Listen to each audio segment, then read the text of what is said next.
Ladies and gentlemen, welcome back. I've spent the entire time sitting here, grinding my face off, but um, here's the problem. So, and I do mean capital P problem. Really quick, I'm about to speak negatively about the gameplay of Trails of the Sky. If that is a problem, I strongly suggest you mute me for the next, say, half hour or so. Or just skip ahead in the VOD. Before you do that, I do want to mention that there's no malice intended in my terminology here in my statements. I would like to say at this point in my life that I have studied enough game design and RPG design specific in order to be able to point to specific issues like this and get a fairly strong and indeed concrete feel for what is going wrong and why. And what's actually happening in this game is, like I said, it's a capital P problem, which for those of you who have never heard that terminology, it means there's like 8 or 10 or 15 relatively little things that are all coinciding, right? All of them are dovetailing into each other and causing everything else to be worse, right? I don't think this is actually a problem of game design. I think this is a problem of inexperience. This feels very much like a game that was made by someone who knows what RPGs are and decided to just go ahead and make an RPG and didn't understand or didn't know or didn't have time to learn the depth and complexity that an RPG needs in order to be good. We've actually talked about this recently because we've just covered Gothic and Xenogears and Chrono Cross and Planescape Torment, like pretty much back to back. And yeah, we covered Sticker Star earlier this year too. So you kind of get that vibe because, again, and I talked about this to Mr. Red in specific, RPGs are actually pretty hard to get right in order to get the gameplay access specifically right. It takes time, it takes work, it takes effort because so many things you change affect so many other things, right? To wit. So I kind of knew this walking in, but I decided to do my due diligence, as I often do, and figure out what the hell I needed to do to be able to progress without cheating. Because, yeah, I could cheat and just make the combat go away. We've proven that, and that's awesome. But based on what Lucas Lauder was saying, as well as what was said later in Discord, I'm pretty sure Lucas Lauder does not think I should cheat because he doesn't think there's any need for it. That is, of course, based on the usual preconception that cheating is there to get over something that's difficult. Difficulty, of course, has nothing to do with anything. This is all entirely about aggravation and time. Because let's talk about Sepith, okay? So in most games, the usual method of progression, most RPGs I should say, the usual method of progression is to go and level for a bit. It is the default answer for a reason. If you're having trouble with a fight, or if you're having trouble with a dungeon, you just run in a circle for a while, metaphorically or literally, in order to increase your levels, in order to be able to get the higher power level, in order to be able to go ahead and move through the particular sequence. No problem, that's fairly default. That's true even in well-designed games and in fairly a large swath of games in general. There's something you could do to just go and grind and do that. It doesn't quite apply here, and that's actually one of the reasons we have a problem. Because the game doesn't really reward you with leveling. Levels increase your stats a little bit, and that is helpful, but levels taper off in usefulness very quickly in this game, especially considering how much of the design of the game is focused on the arts. So, in addition to the fact that levels aren't really useful in terms of actual viability, they're also not, it's not really possible to grind in the strictest sense of the word. To put it into specific terminology, the enemies in the areas I have access to, like the mines just here, or the rat path down there, are already at the point where they give 0 or 1 experience to me per encounter. I've already leveled past them because it's one of those games that has that dynamic experience thing, where it gives experience relative to its level versus yours. So I'm already over-leveled. The level is not the issue. I'm only prefacing with this to try and make sure that you understand that this is totally irrelevant. The levels do not matter for the overall power progression of this game. What matters is Sepith. Being able to access Sepith means you have access to new slots, which give you more places to put quartz in, and giving you Sepith gives you access to quartz to put into those slots. Which quartz you put where then gives you access to specific spells. Now, I was practicing the speech earlier, so forgive me if I screw this up a little bit. But to be very clear here, Final Fantasy VII is a game that a lot of people hold up for a lot of reasons, but most of it's on the story axis. Allow me to be the weirdo and mention that one of the things I like most about FF7 is the gameplay. It is very obvious that that is a SNES RPG made by people who knew what they were fricking doing, who designed games like Final Fantasy VI and Chrono Trigger. Because The materia system is brilliant on so many levels, it's hard to even properly enumerate. Let me use a specific example. You have a fire materia. You want a bigger fire spell because you've got a boss coming up that is taking fire damage. Cool. How do you... how do you actually get a better fire spell? Well, there's actually several methods. You could attach a magic plus or a magic boost to it. I forget what it's actually called. Or you could just put it on someone who has a bunch of other materia to boost the damage of their fire spell. Or you can just level the fire materia and then level it up to level 2. So you now have access to Fire 2. That's 3 separate methods based on just basic design of the materia thing that allows you to have access to more fire damage. Boom, done, cool, awesome. In this game... So it takes a lot of Sepith to unlock slots. Frankly, the more I think about it, the more I think it's problem number 1. And indeed, I did actually mention that as one of the negatives. Because you need not only a lot of Sepith, you need Sepith of every type. Enemies drop Sepith. How much they drop varies, of course, but at this point in the game, they usually drop somewhere from 4 to 8 Sepith per fight. So I would need to fight approximately 80 of it. 80, excuse me, wrong. 10 of a given enemy in order to be able to actually get up one upgrade, right? Wrong, because that enemy only drops 8 Sepith of one specific Sepith type. I need 80 of everything in order to be able to get a new unlock. So I'm going to need X amount of this mob, and then X amount of this mob, and then X amount of this mob, to the point where it's actually closer to, this is some off the back of the envelope, but I actually have some notes written down here. On average, about 40 to 50 fights, 40, 50 encounters to be able to afford one upgrade to your slot. And you might say, well, duh, of course, that's the major upgrade to your overall slots. But once again, I push back against that because A, that's grindy as balls. B, I already have use for it now at the point I'm currently at because the difficulty curve issues we'll talk about in just a second. And C, once again, I point to Final Fantasy VII, which understood even before you left Midgar that it should give you equipment that allows you to have more slots, either a bunch of individual slots, which is useful if you just want a bunch of materia, or a smaller number of slots, but they're linked to enable you to start doing combos. And that was something that was front-loaded for a reason. Here, that kit is actually backloaded. It's pushed out because of the amount of grind to do it. Now, hang on. There's a caveat here, because they're shiny palms. Shiny palms are, on average... and I wrote down, roughly 20 times as lucrative as any other fight in the game. So you only need like either 4-ish encounters with a shiny palm in order to get all of that grind done and out of the way. 4 versus 80. These are not made up numbers. This is not vibing. Lots of people just use vibes. They just use like random general, like, oh, it feels grindy. No, I actually sat down and did the math because I'm a professional who is doing my job.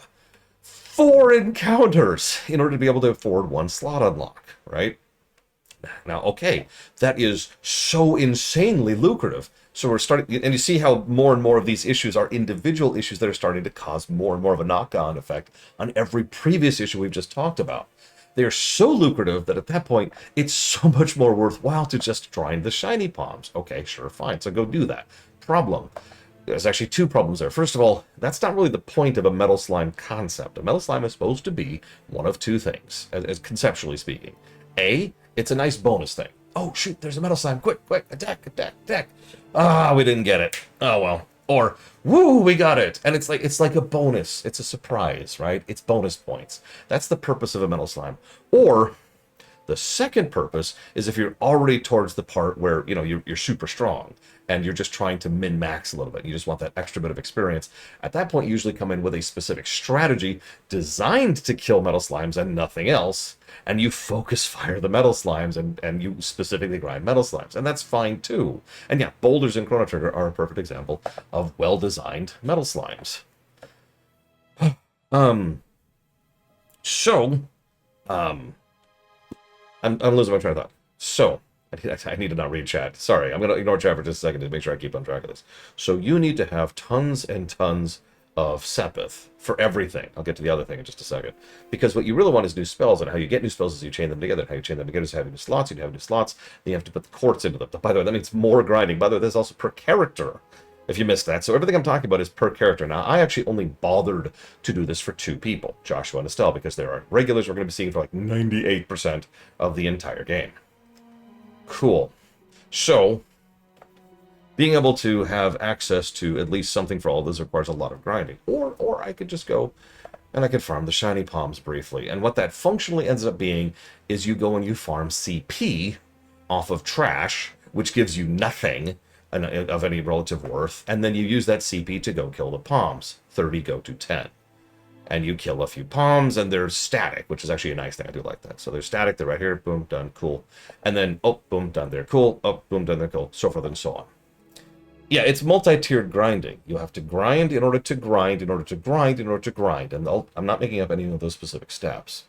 Because once you gain access to the actually good arts, once you know which courts are actually worthwhile and how to line them up with the bars, that's a walkthroughitis problem, then you are fine. All of a sudden, all of the problems go away. But if you just decide to play the game normally, which I've done 3 separate times in my life at this point in time, in order to just try and experience the game as it is and trying to actually keep up with it. And I have been keeping my gear up to date, and I have been keeping my arts up to date, and I have been trying to not run from encounters or trying to kill shiny palms whenever I see them, and I've still been falling massively behind in the overall power progression curve.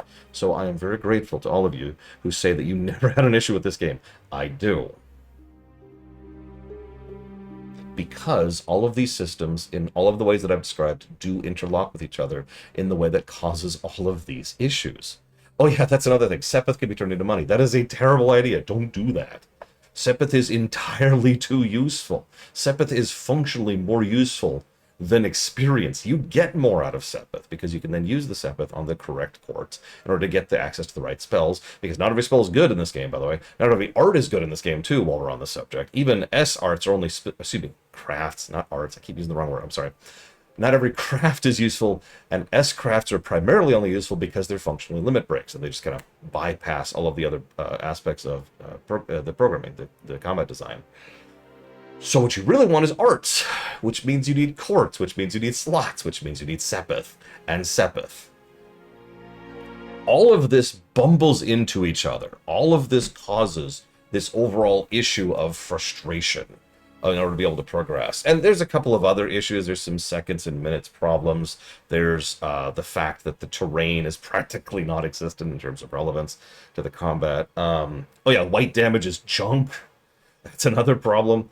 And what's really funny about all of this is I feel like it would be so easy to fix all of this so simply by simply trying to just change a few numbers down. But I legitimately think that what happened here was not people who are trying to make an MMO or a mobile game nowadays would be what that is. But instead I think it was just people who didn't understand how their systems would collide with other systems. Because if you happen to, thank you, Mr. Red, because if you happen to pick up the wrong arts, or put the wrong arts on the wrong people, or put the wrong arts in the wrong order on the wrong people, or don't unlock the slots to be able to actually put the arts into the right people in order to get access to the right spells, then you're going to have a hell of a time. Yeah, exactly, meme cartoon. And that kind of runs into the walkthroughitis thing, because some stuff, it's the Final Fantasy VIII problem, right? One of the things I commented on when I was covering FF8, this is years ago now, is that the game is extremely non-intuitive in its overall power progression curve. And one of the most common counter-arguments I ever got for that was, well, why don't you just go and get this card from this person and then refine that and get these spells and attach that to HP? I'm like, what in the game tells you to do that? Why don't you just go down to the beach right outside of Balam Garden and draw water from these things and then use that to adjunct to this? What in the game tells you to do that? You can break this game in half if you know what you're doing, or if you have a walkthrough. But that doesn't make the gameplay good, right? And this is something that's going to show up again when we get to FF8, in pretty much the exact same reason. And yeah, FF8 was another example of a new team. Obviously, there were some people working on FF8 that worked on FF7, but FF7 in many ways was the end of that particular team.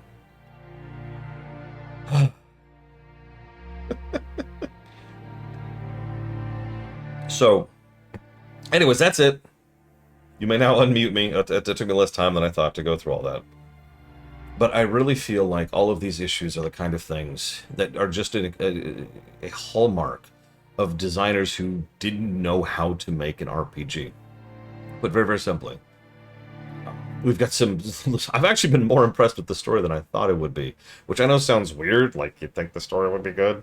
But no, like, I don't remember the story really knocking it out of the park. I'm probably biased. I did just play Planescape Torment. But so far the story's been fine.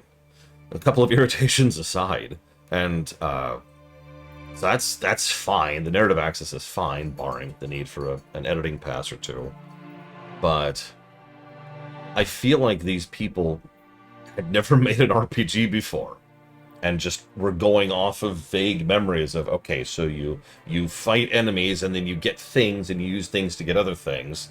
And then we'll just kind of pepper, you know, pepper the stats here and there. It didn't actually understand how to properly allocate those stats. Honestly, based on what I have very briefly been able to learn about this game, I have a very strong feeling that the people who made this game did not have the extra month or 2 or 3 they needed to just let this game sit in QA.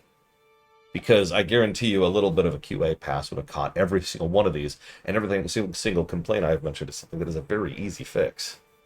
Literally just adjusting numbers would fix this, right?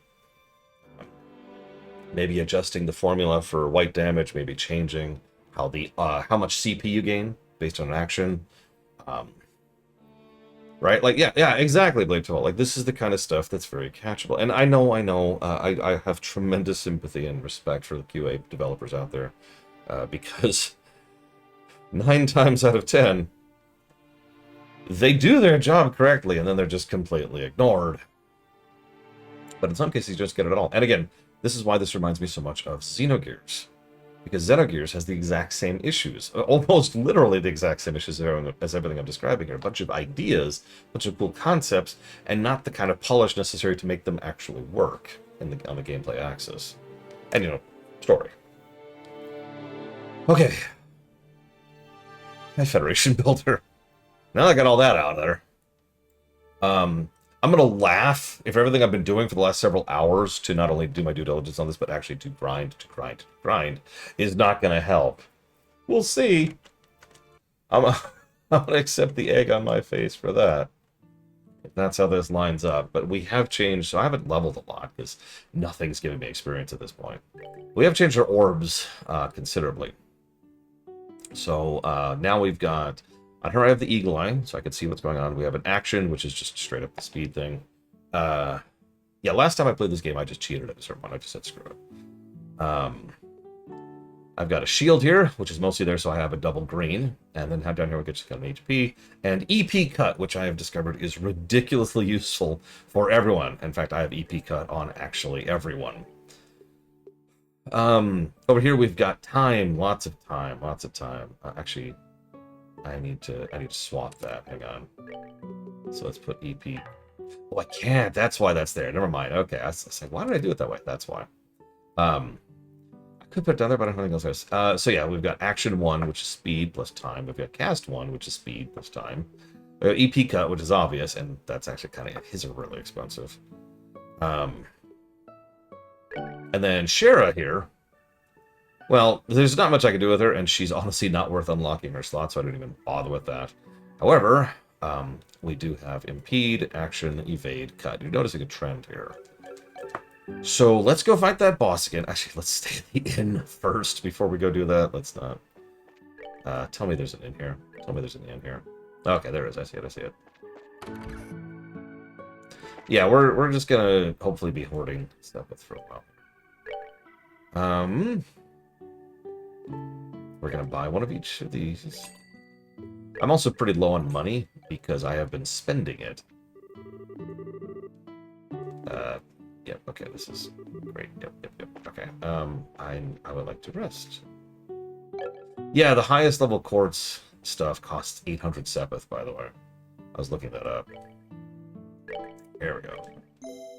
So yeah, we want as much Sepith as we can get. Again, Sepith is, in every way that matters, our actual power progression. You find me, Cartoon Rat. It's one of those interesting things, right? It's one of the reasons why I bothered to do my due diligence on this one, and to make absolutely sure that I know what the hell I was talking about. Because Lord knows I'm an idiot. Everyone knows that. It's one of the most commonly known facts. But I do like to have some validity behind what I'm saying. instead of just saying, this game sucks. Because it's not useful, right? If I say, this game sucks, what information is conveyed?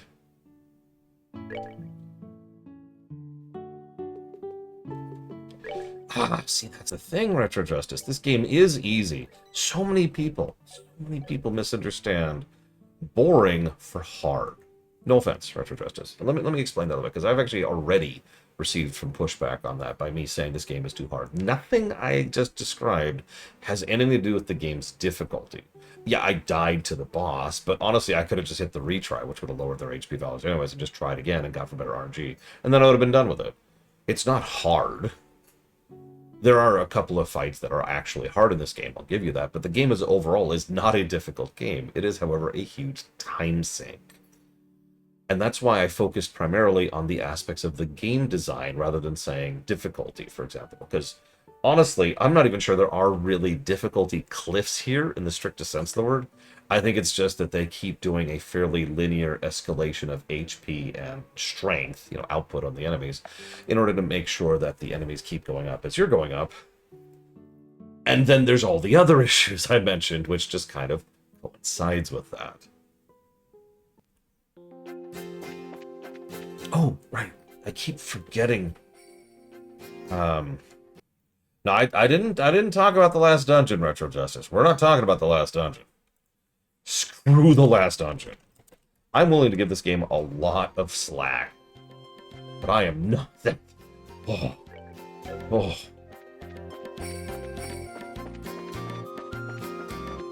I'm gonna laugh if we end up actually cheating, anyways.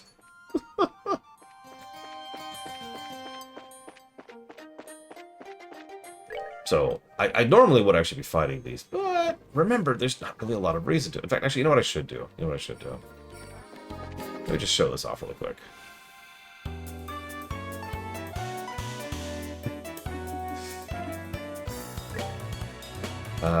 Let's see. Oh, God.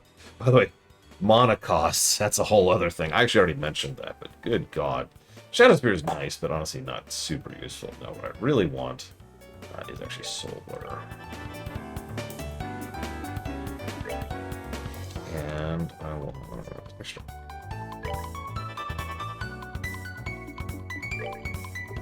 Now, she has access to Aerial and Lightning now, so that's going to be a little helpful. But for now, little stuff.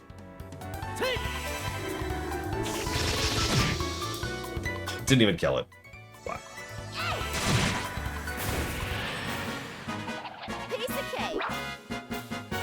So, just to point this out, we got 1 experience. That means we're not just high level for this area, we are completely over leveled. Like, they absolutely do not give us anything of worth on the experience line. So just showing that, I just talked about that. And we get 3 yellow and 3 blue. For a bit of perspective, at this point in time, I think the shiny palms give me 30 of everything. Now, that's the reason I keep emphasizing that everything thing is because you have to think about it mathematically. It's not like 1 shiny palm is worth 10 of this mob. It's more like 1 shiny palm is worth 10, 20, 30, 35 of this mob. That's what I mean when I'm talking about that scaling issue. That's what I mean when I'm talking about the reward from combat, sorry. Because that is a huge gap. An enemy which has 35 times more lucrativeness from killing it versus another enemy, and takes about the same time in order to fight, that's crazy. And that's my point. Okay, so, boss battle. Oh, that's another thing. I actually mentioned that in my notes. You may not always have access to a normal enemy that drops the Sepith you want for a build you want to do. I actually ran into that issue already, if you're paying attention. I kept having issues while I was solo on Water Sepith, specifically, that I was falling behind on it. And yeah, that was causing me issues. So, the Shiny Palms bypass that problem because they give all Sepith. I was actually thinking about that a little bit. One of the easiest ways, again, all of these issues would be relatively easy to fix with just a few changes. One of the ways you could change that is maybe make it so you just get Sepith instead of Elemental Sepith. And then just like, so for example, instead of getting 3 yellow, 3 white in that last fight or whatever it was, I just get 6 Sepith. And then I could say, okay, I want to turn this Sepith into Elemental. If you really want to have the Elemental stuff, I want to allocate this here, and I want to allocate this here, and turn that into this, blah, blah, blah, blah, blah. If you really want to go that route with it. And that would bypass that issue. Anyways. Or yeah, maybe just make, yeah, exactly, Retrodust. Like, you get it. It feels unnecessarily complex for what it is. Oh yeah, by the way, earlier I ran into the bug you mentioned, Easel Games. I thought you might find that funny. I'd show it off, but I don't want to waste it. So if I do this, and then fast forward, I will do no damage. So I have to just sit here.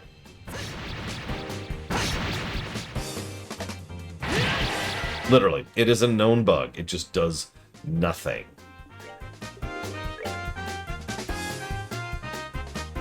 And apparently XC does not know what they're doing, if that's how that happened. Just kill him. Just kill him. Here I come. Down you go.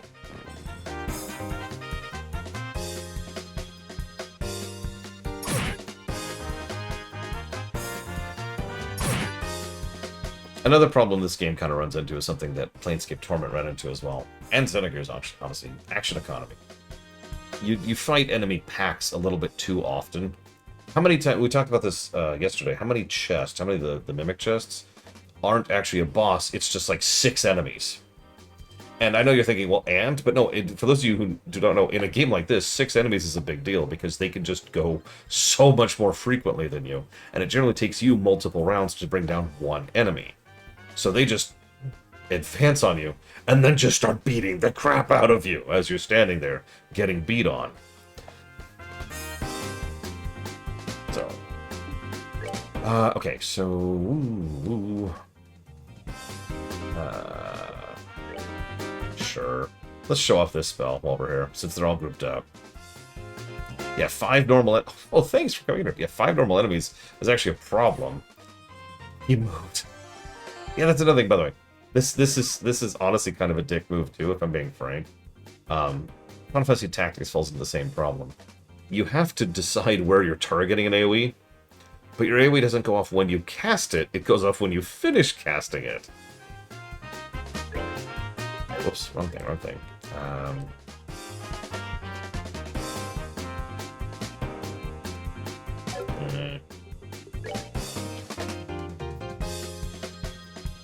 So, like, I can target a spot here, which I'm about to do. Let's say there. Yeah, like, the previous AoE attaches to the dude who moved. That AoE attaches to the ground. And here we are. We're fine, but I'm gonna top off just in case. That's true, Blade Javal. Another good example of that.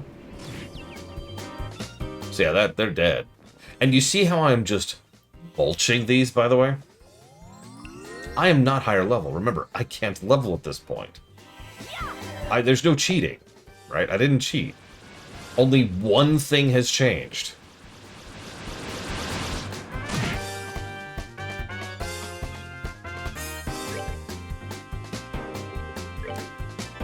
Yeah, it's just access to the kit. That's the only thing I changed.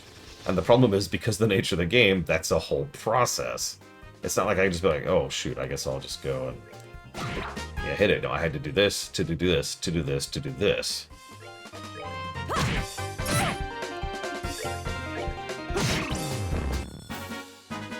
That's that then.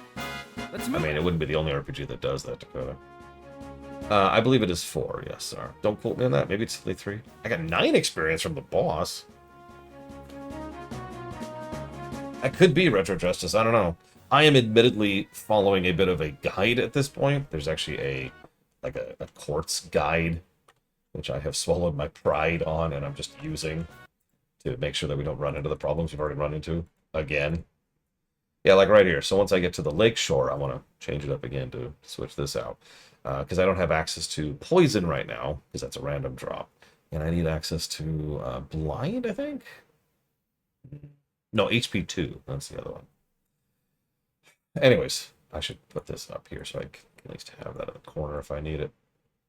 And also, yes, some individual spells are really, really, really good. Like, for example, Earth Lance and Blue Impact are apparently really freaking good. And then in terms of AoE, there's something called White Gehenna and Hellgate, both of which just kind of sweep. And yeah, oh god, playing this on Nightmare. I mean, you could, it would take a lot longer.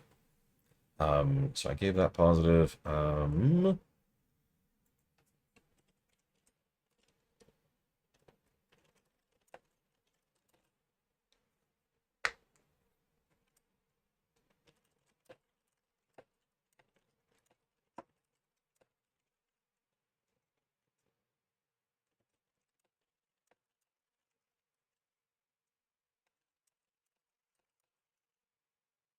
You've got to be kidding me, Easel Games. Wow. Oh, wow, okay. See, this is another good example of what I was talking about. Even that boss fight gives me... Well, let's just do some basic math, so...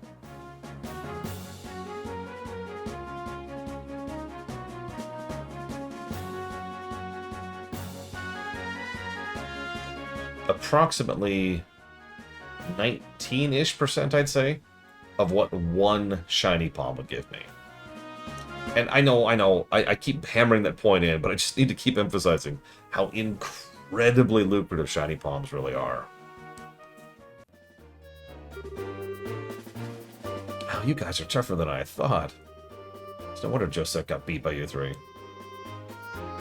Sweet talk won't get you anywhere, buddy. Time to surrender and let the passengers go. You don't know anything, do you? What was it you called yourself? League of the Exceptionally Dim or something? Making fun of my awesome team name? You're dead. Look out! No. You gotta be kidding me. Another smoke screen? Too bad about the rest of the cargo. We'll just have to live without it. Later, bracers. Of course they get away scot-free. Get used to that, by the way. I like this story, but I hate those guys.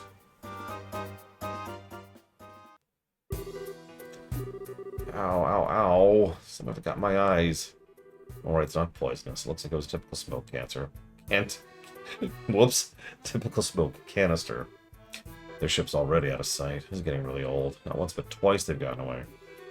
If I get demoted for this at the guild, there's not much I can say in my defense. Oh, sure. I quit acting like it was all your fault.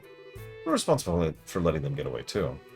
If we've got time to kick ourselves over this, then we've got other constructive things we can do.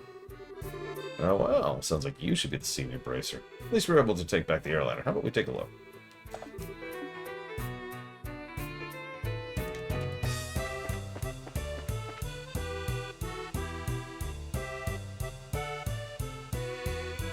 That's weird.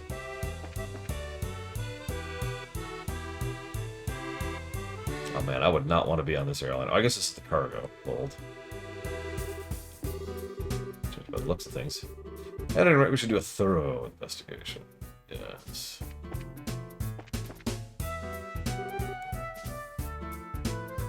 There's a lift car. Looks like the same type as the landing port. Sky Bandit's probably used this to move the cargo. Hey, Frostpunk 2 is on sale. I wonder what this is. It's the Orbital Engine Control Panel. Looks like the flow of orbital energy is completely stopped. Oh, absolutely, Retro Justice. It's even one of the negatives I already gave.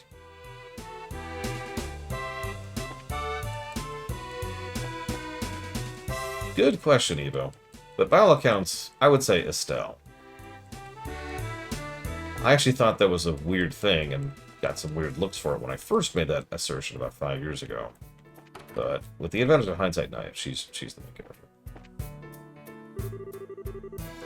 Here's the steering wheel used to pilot the ship. I wonder where the pilot could have gone. He's dead.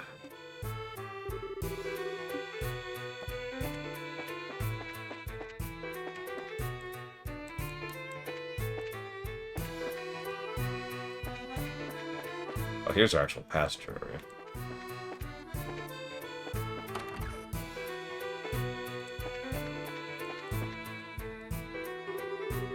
bright in here. There's a lot of light shining in this place.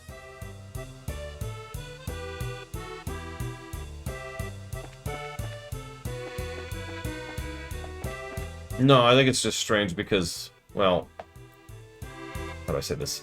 Estelle doesn't really have anything to do with the plot in this game. Not really. Joshua, however, is directly tied into the main plot.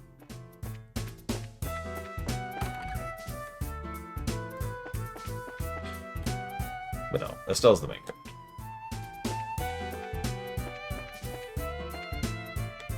Oh, here's the nice seats. You can tell because they're blue. Yeah, she's the shonen protag. 1-to-1, really.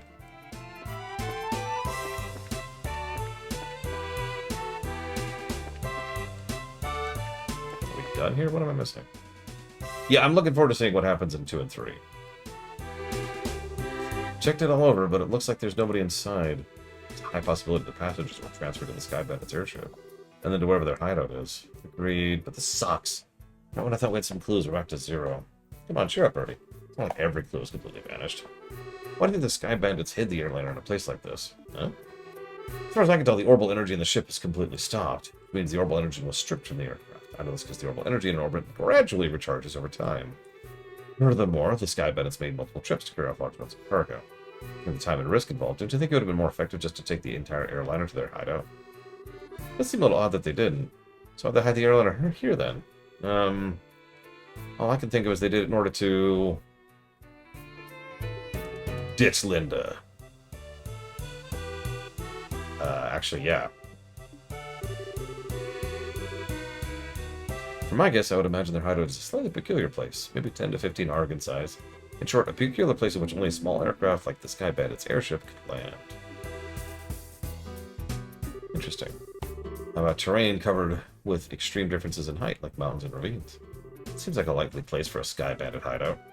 That's what I've been thinking too. However, if that's the case, we may be unable to do anything else. There's the possibility their hideout might be a place we can't reach by foot. What can we do? Well, I hate to say it, we may have to share a conclusion with the Army and ask for their cooperation. They're the ones with the patrol ships. What? You're telling me we should go crawling back to the Army and ask for their help? Estelle, I don't want to hear it. Either way, we still have to report to them about the airliner. Personally speaking, I think we should cooperate with the Army. That's a hell of a sentence. Especially if it means that bringing the hostages back safe and sound. I guess you're right. It's the time or place to be letting personal feelings get the best of you. For the time being, let's get back to the guild and report our findings to them. We should be able to contact the Hakan Gate. We use the orbital telephone.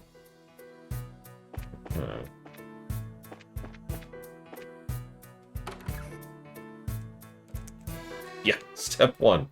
This is your fault. Accept that, and we can move on from that. You can't do better if you don't admit you did wrong.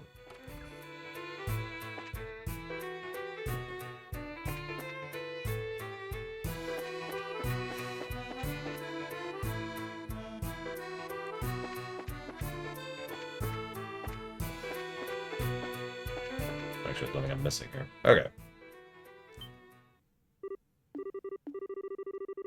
Great, now this is something I didn't expect. I wonder if she'd be glad since they saved us the kind of trouble having to contact them. Oh hey, it's the military.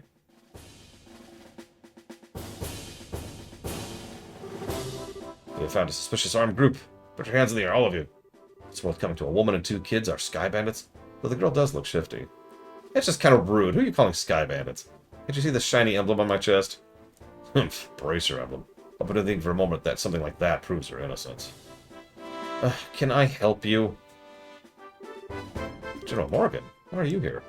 After looking over the reports of my men, I found this place insufficiently investigated, so I came here myself. Who would have thought the lot of you were conspiring with the Sky Bandits? Might I get you to stop with the accusations, General? We happen to find this place one step ahead of your men. It's true, why don't you tell me where the Sky Bandits are? Are the hostages in the airliner? We almost had them, but they managed to escape. There are no hostages to be found here. Humph. Looks like the truth has come out. Most likely you notified the Sky Bandits to let them know we were coming. See, this is the thing. Well, I'm irritated at Estelle, and I am. That doesn't suddenly make General Morgan a better character. He's still a dick.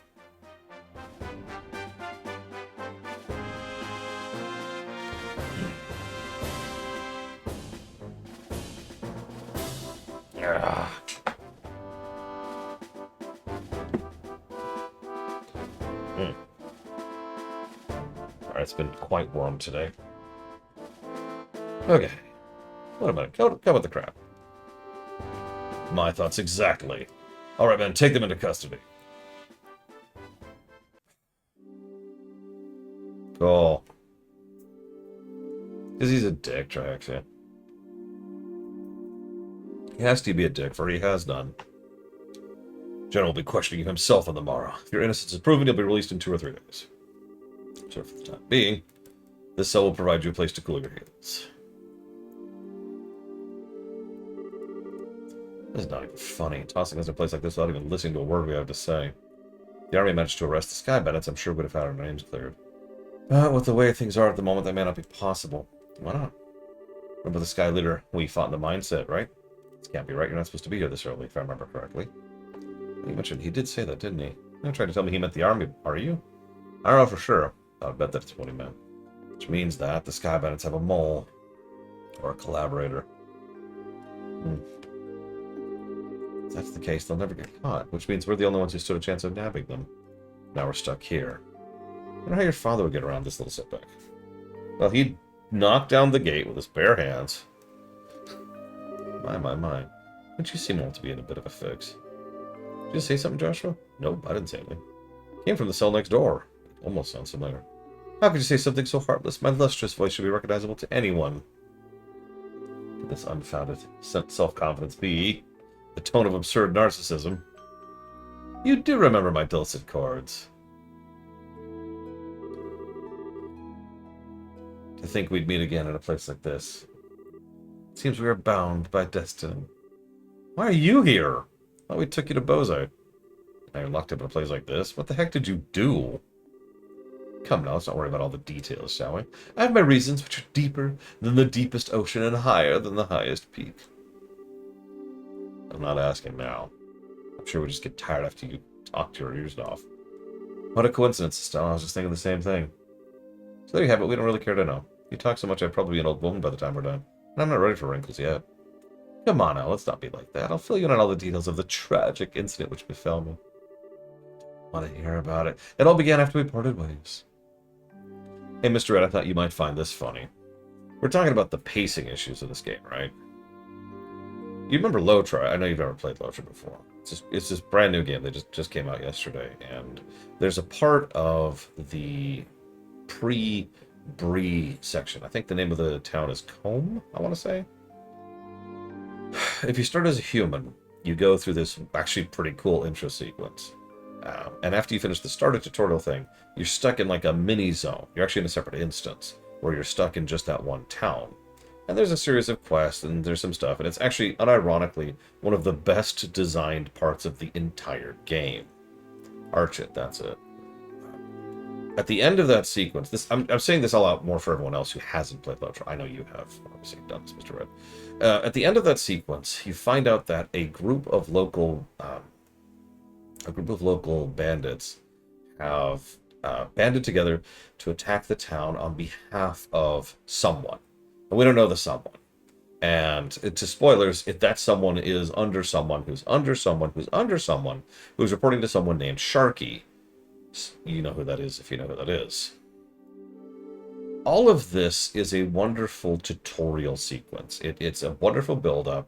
It bypasses most of what you'd call the typical cliches of bandits as the first villains. It actually makes them an engaging villain because they're a legitimate threat to the town. And the only reason that the bandits don't just kind of sweep the town is because the town gets wind of them, gets wind of the fact that they're coming, and then does some appropriate basic tactics to change the terrain and the layout to make it so they can push back. And even then, people die and the town still gets burned.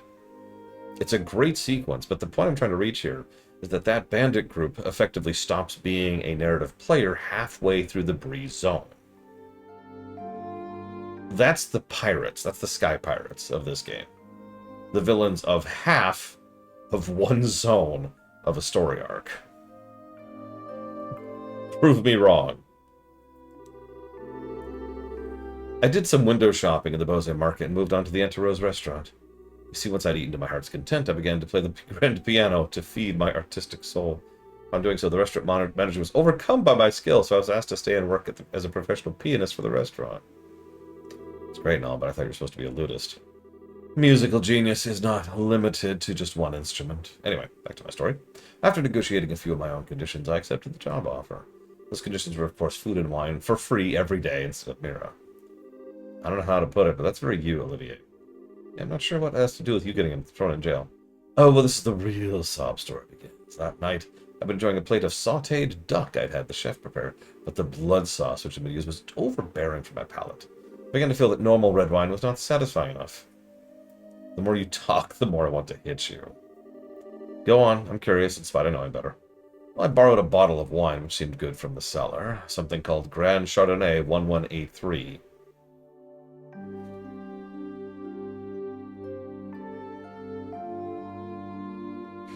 Imagine going into the wine cellar of a nice, well-to-do restaurant of a big financial hub and just grabbing a random bottle from the cellar.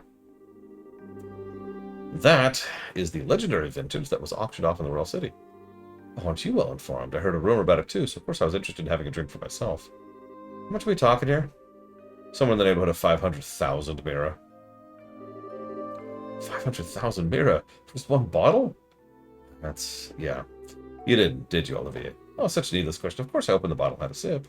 The sweet-smelling fragrance tickled my nostrils.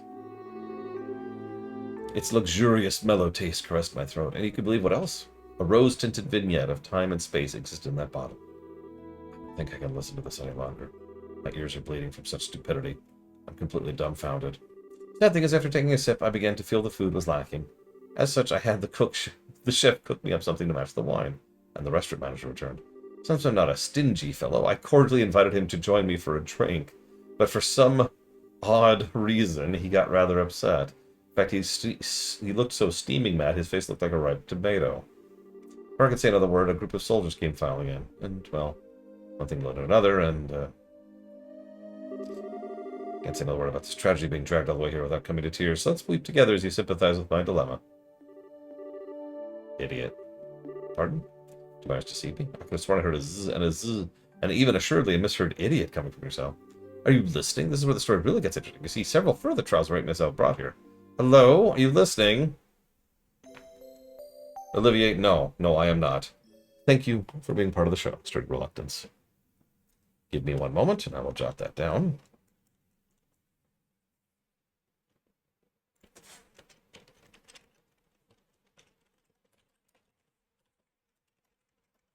Axiom Verge 2, Stellaris, and Wake. This dude, I swear. Really quick, Retro Justice says, is there a difference between good narrative pacing and good gameplay pacing? Actually, yeah, they're both wildly different things. Narrative pacing can be a lot of different things. Sometimes it's about having breathing sections, or having one big intense section, or Evo going to bed, or, you know, something like that, right? All of these things are valid things that can change up the narrative pacing. Narrative pacing, good narrative pacing is hard to put a specific formula on top of, because it really just boils down to making sure that the curve of the narrative, the relative intensity of events, doesn't stay static, right? So you could have highs and lows and pauses and in-betweens. You could have large stretches of simplicity followed by and then go right back down like this. It's harder to define, but it's easy to see when you see it. By contrast, gameplay pacing is extremely easy to define. Gameplay pacing is all about not being boring, which in this case means doing the same type of thing over and over and over again. I actually can think of an example of that right off the top of my head. In Modern Warfare 3, every single mission is this super high-octane, mega-intense, desperate last rush with the timer ticking down to get to the thing right before the helicopter somehow magically runs out of fuel for the 5th time in a row. It's the same thing. I know what you're thinking. Aren't most games the same thing over and over? But actually they aren't, if you think about it. Let's talk RPGs in specific. RPGs tend to go back and forth between town, combat, dungeon. Town, combat, dungeon. There's actually more to it than that, but that's the three general spokes of what defines an RPG's gameplay. And you want to have at least a little bit of all three. If you have too much of one, too little of another, or whatever, then it tends to go lopsided. I can actually use an example of that right off the top of my head. Final Fantasy XIII, a game that had no town sequences at all, and suffered for it. because all it technically had was dungeons and combat. And the dungeons were too padded, which meant that you had too much dungeon and too little combat and no town. So the overall gameplay pacing of FF13 is just, it's really, really wonky. Now, to use another example, yeah, exploration, combat, and social, exactly. Same exact concept, really. In some games can get away with having like only really two things they bounce back and forth between. Xenogears Disc 2 came close, and I mean that. As I was going through it, I never realized how much I liked the idea of cutscenes, boss fight, cutscenes, boss fight, because that kind of is a form of pacing, as weird as it sounds. Because you're not, even though technically you're fighting boss, because of the breathing sections in between, it means that the pacing is like this, right? And again, Final Fantasy XIV does exactly that with its MSQ.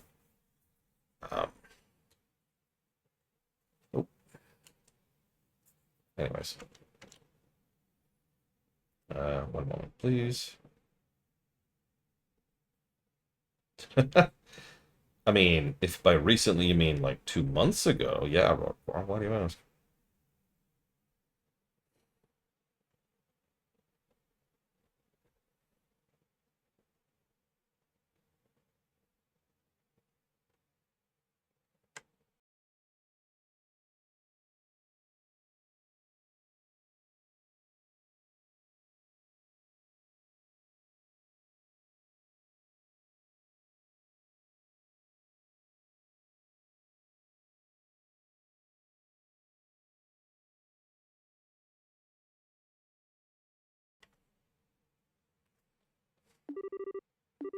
I'm tired. What's wrong? What are you trying to tell us for being interrogated this early in the morning? It's a little early even for me. No, it's just the opposite. You're being released. Huh? The most gameplay-wise? Well, obviously, we're not at the Sky 2 or 3 yet. So let's ignore Sky 2 and 3. Of that bundle, honestly, probably Planescape. As far as least, Xenogears. Easy answer. Yes, I'd like to consider myself the reason for you being set free. Mayor Maybell? What an unusual place to be meeting you. I'm really sorry about everything that's happened to you, but don't worry, your names have been cleared. Humph. I don't completely agree with everything, but this is a request coming from Maybell herself. You'd better remember to thank her. So you mean Mayor Maybell stood up on her behalf? It's not exactly it. I just explained your situation. Her situation? Yes, I have one question for both of you. Are you really the children of Cassius Bright? Yes, that's right. This is Estelle Bright, and I'm his adopted son, Joshua. I see. Now that you mention it, the girl does slightly resemble Mena. You knew my mother? Yes, I enjoyed your mother's cooking on several occasions when I visited your home in Roland. Well, in fact, we even met once when you were just a baby. Wait a minute. Your personal acquaintance of my dad's? I knew he was in the military before, but I don't know Cassius Bright the Bracer. The only Cassius I know is the one from Service. He was a rare strategist. Strategist? Dad? I just can't imagine what he saw in the Bracer Guild. Makes me angry just thinking about it. You'll have to excuse me. Yeah, I know your butt hurt. Because your best buddy bailed on you. Boy. Seems your father was a brilliant officer in the military. I've heard from the general he tried several times to get your father to change his mind about retiring. I didn't know that. Somehow it feels hard to believe. However, if that's the case, the general's hatred for Brazers may stem from Cassius leaving the army. From the vexation of being left by one of his most promising men. I get the same impression. So what we're saying is our lives are in pain because of Dad. That dirty, rotten scoundrel. How about we return to Bose now? With the airliner being found, our situation has taken a new turn, so there's a number of things I'd like to discuss with you. Something the matter? I'm definitely ready to get out of here, but it feels like we're forgetting something. Now you mention it. What could it be?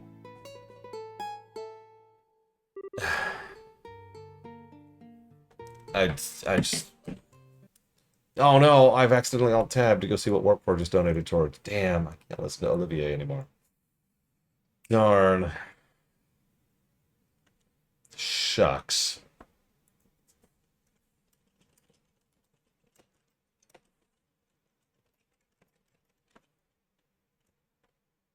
So that's going towards drinking. What? No! FTL, FTL. Half-Life 1. And Cities Skylines. Not City Skylines 2. Which is even worse. Sorry, even worse is the wrong way to phrase it. That sounds like City Skylines 1 is wrong, but of course it isn't.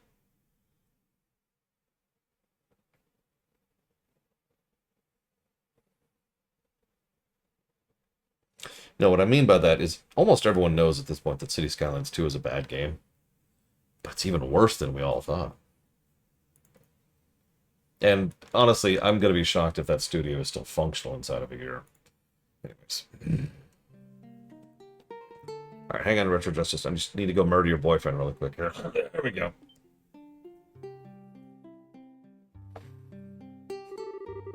How could you forget a companion who spent the night with you in a cold, hard cell? How lamentable, how pitiful. Fine, I should wither away, friendless and hungry, alone in dark purgatory. Is he still here? Yeah, I completely forgot about him. Sorry to say this, but there's not much we can do for you. Is he the musician I heard about? The one who chugged a bottle of Grand Chardonnay without a second thought? I have trouble even swallowing that. And definite pun intended there. Imagine just taking a bottle of just doom wine and being like, yeah, that is a literal crime. That's not like a faux pas. That's a, I'm sorry. What? Sunless Skies, Manifold Garden, and Neo. Wait, what? What did Crusader Kings 3 release? Yeah, Shara's like, ooh. Tell me more. Chapter 4? Is that it? This can't be it.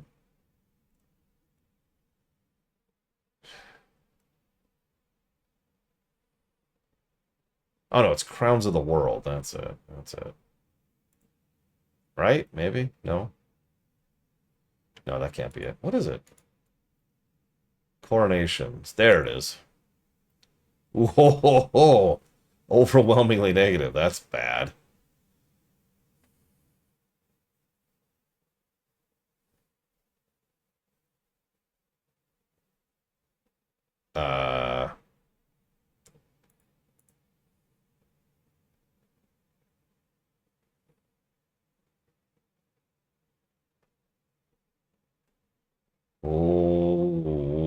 Oh, that looks awful.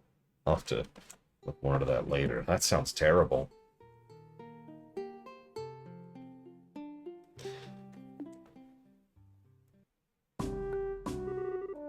I am indeed. It is indeed I. Yet my fair lass, I would be heartbroken if you took my intentions the wrong way.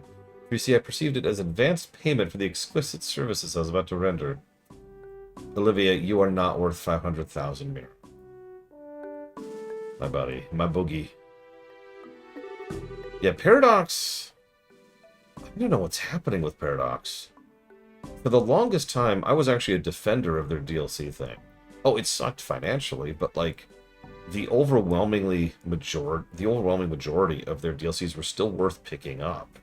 And still worth buying, right? I have stuck with them for years of Stellaris, of EU4, and other games, CK2, etc. What is happening? Like, what changed? Alright, I'll see what I can do to bargain with the general for your release. Really? You do such a kind service for a man such as myself? You may be asking a bit much. If the restaurant takes us to trial, there's going to be at least a lawsuit. There's no need to worry about that. You see, the owner of the restaurant is me. That Grand Chardonnay was the very one I bid on. That being the case, I'm fairly confident there won't be any other problems with the matter. That's actually a good question, Retro Justice. But the answer is yes. I can't believe you released. It's like a stroke of bad luck. Please don't lay the compliments on so thick. However, it pains my soul I partook of such a fine wine without paying a single mirror. Shall I play the piano, per our contract, to remedy that? I think I'm gonna have to pass on that. After what happened, I think it'd be a bit awkward having you back there. I, for one, don't think he'd mind a bit. So, I don't know. When do we all think that Paradox started stumbling a little bit? Because I could probably point to right around Empire of Sin.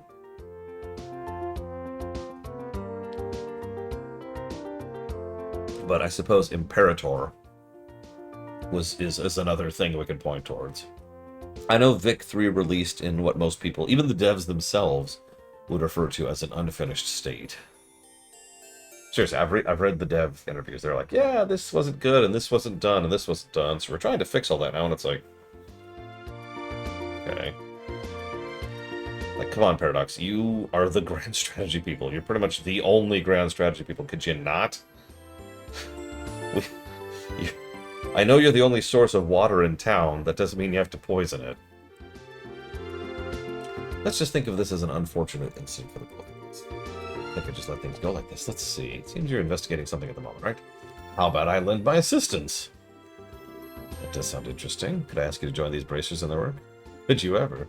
It's settled. Let our new working relationship bloom like a magnolia at the height of spring. Hold on a sec. What do we do to deserve this? Your general weirdness aside, simply having an amateur like you around is going to be a pain. Are you confident you won't be a drag on our work or our sanity? Yeah, don't become like Nestle, Paradox, please. We need to have a new competitor for Paradox right now. We need more grand strategies in the game. I'd be distressed if you tried to list my music genius in the same group. That's kind of the line that gets me worried, but maybe we should use an extra hand. So I'm not sure of the situation there, Retro Justice, but I assume, yeah. Generally speaking, DLCs are included. It's actually really rare that they aren't. Same with expansions. We conclude you're not worth your weight, you're dumped from the party. I'll never let you down. That's right, Olivier. You'll never let us down. Tom did seem pretty noisy when we headed here. What happened? We were told last night there was a large-scale burglary on Bose's South Block. The weapon shop and Orbital factory were targeted, as a number of private residences. So is this the work of the Sky Bandits? It's unknown at the time, but it seems highly probable. A unit of the Royal Army is currently conducting an investigation. Guess we better do an investigation of our own, then. Yeah, I'd like to formally request you do just that. I'll send payment over to the Guild for the work you've done so far. Please make use of the money for your current investigation expenses. I have a feeling the army's going to get in our way again, but I guess that when happens, it happens. Whether they get in our way or not, I don't think we should be forthcoming with the army about any information we come across, because if there's really a spy in their midst, they'll just leak it to the bandits. Though I'm reluctant to say it, I also think it's for the best to keep quiet about our findings. Anyway, let's act with prudence. Alrighty, my bosom companions. What made you king of the show? Man, let me just rip off all his gear again. Nope, he's re-equipped.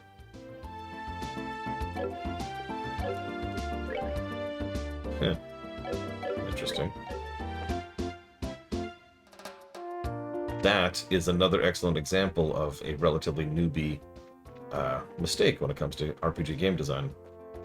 Not having continuity amongst actors and party members.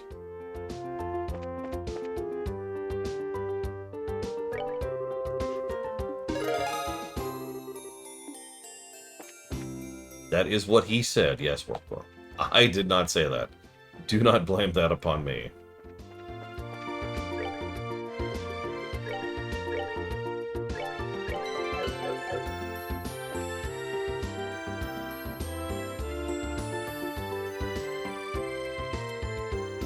What? Kira White Noise?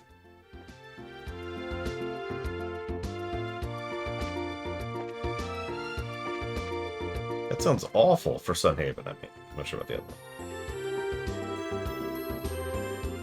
Hello, Cat. Hey. How are you? It's good to know. I know. I know. I know. I'm sorry.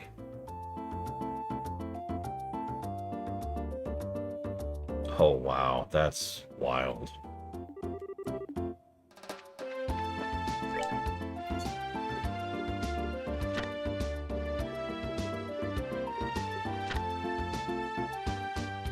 Got it, did that. Okay, cool.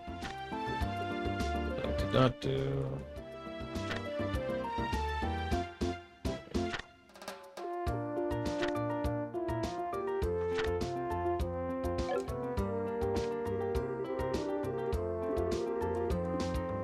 What? I wasn't trying to leave town, game. God.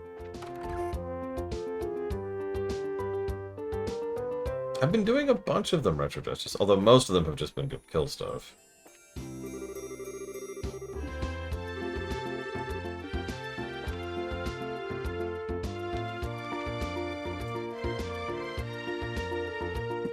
Oh.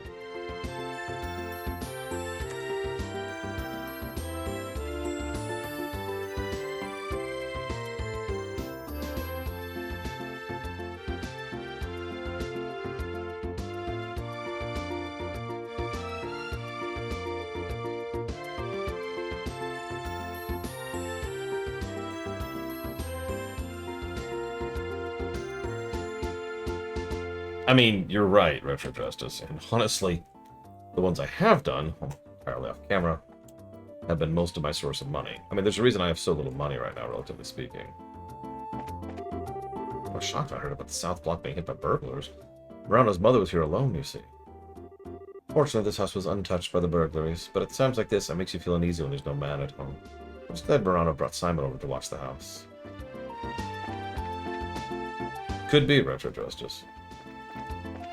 I honestly doubt it. It's probably more an unintentional aspect of the system.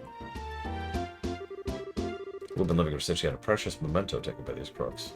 Oops, let's pretend I didn't tell you that. What I meant to say is, why don't you ask her about that?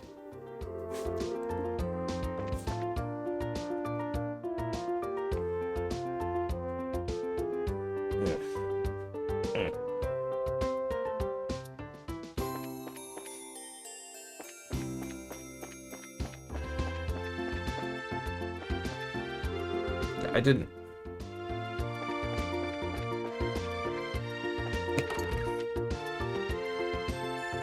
Hello, cat.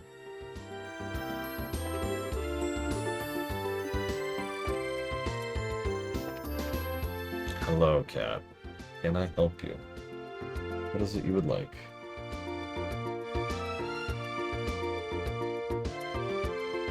Is that better? Where's your goal? God, you weigh nothing, you know that? Could you get your butt out of my face, please?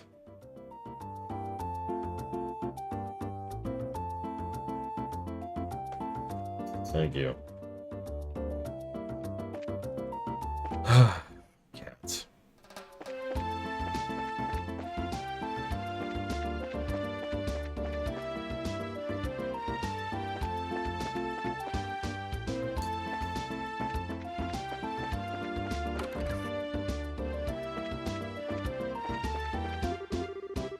Now we've got burglars running amok in the city. So what's happening to Bose? I'm just glad they left the house alone, though I'm baffled as to why. I mean, being honest, if he was a more rambunctious, destroy stuff kind of cat, I would have told my sister, no, I will not watch your cat for you. I have very expensive, very difficult to replace equipment that I'm not risking around such a thing. Hello, Laguna Fair. Now, he's actually a very well-behaved cat. Aren't you, kid? Aren't you? I think he's probably at least partially chill because he grew up around 3 children. And you kind of get used to a lot of, well, you know, everything when you do that. Isn't that right, kid? Isn't that right? 3 children and a dog, actually. Did I already go here? Yeah, chat chews on my cord, you're gone. Get out of here. That's the line. Oh my god, I didn't even do that on purpose, Laguna.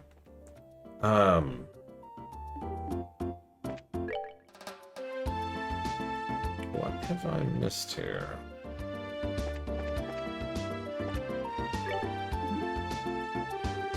My shop got ripped off by a bunch of thieving criminals.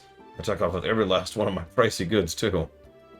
Why does this have to happen to me at a time when there's hardly any goods around to begin with? You have guns everywhere, sir. And swords. And shields.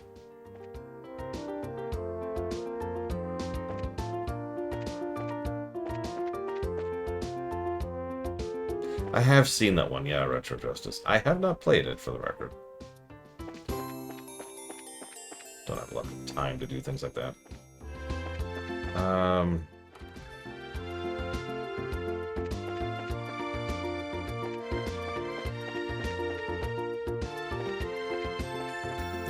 I might have to pull up a walkthrough again.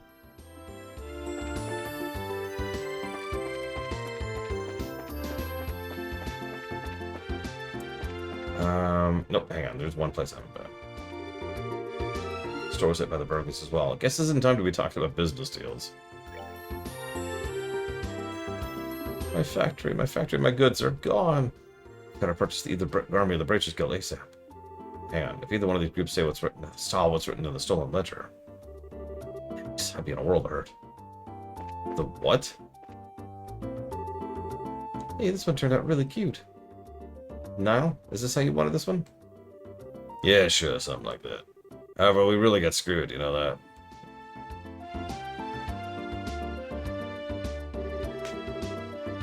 Good afternoon. You walking on to the story? Looks like you're on this trail of a scoop again.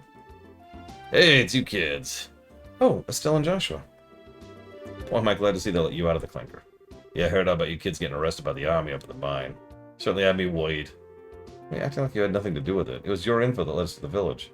Hey, now, what kind of face is that? Don't tell me you blame us. Did you go and check out the abandoned mine yourselves? Yeah, we did yesterday. It was after you'd all already been hauled off. We could have had a really great shot at your arrest if we'd been there. It really guts me we missed such a perfect opportunity for a great shot. I swear, you people in the news business. By the way, I was wondering if you thought this looked like the handiwork of the Sky Bandits. Sure looks that way to me. Seems the army is sniffing around for clues too, but to be honest, it looks like there's nothing to be found here anymore.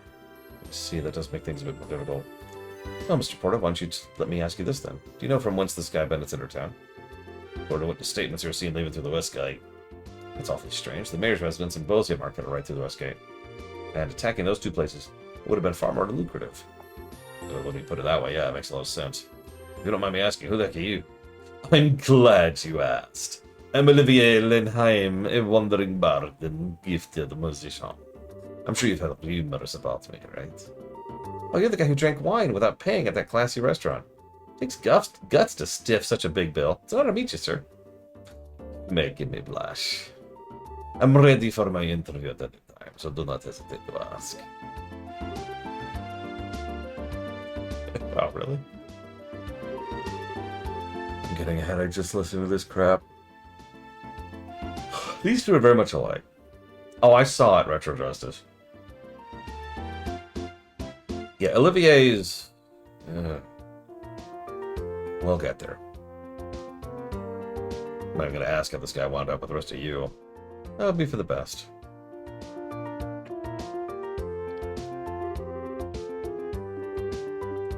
What's funny is the biggest connection point there is Olivier to Joshua, if you think about it.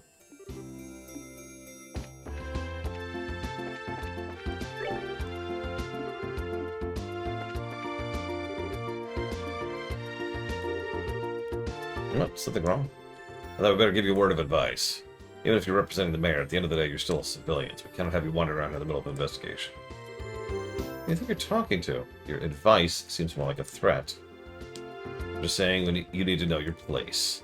But if you're adamant about investigating the matter, then do it after we've cleared out of here. If we get any more trouble out of you, I'm going to have to give you a personal invitation to jail.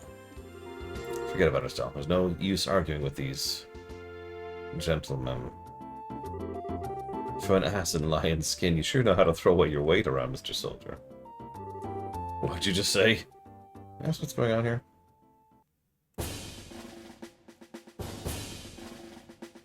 Yeah. For a soldier in the prestigious Royal Army to be threatening our good citizens, that is an outright embarrassment to us all. These aren't just civilians, sir. They're members of the Bracers Guild. Oh, is that so? Then I ask you once again, what is going on here? The army is supposed to be working closely with the guild. What do you intend to accomplish by being rude to our allies? But as far as the general's concerned... Ah, yes. That side of the general really concerns me. I'll take over the investigation from here, so please take your men to clear out. But, sir, your men have been here since early this morning. So I presume a sufficient investigation has been conducted by now. Yes. I'll smooth things over with the general later. Is there anything else you wish me to address? No, sir. Alright, men, pack up. We're returning to Hockengate.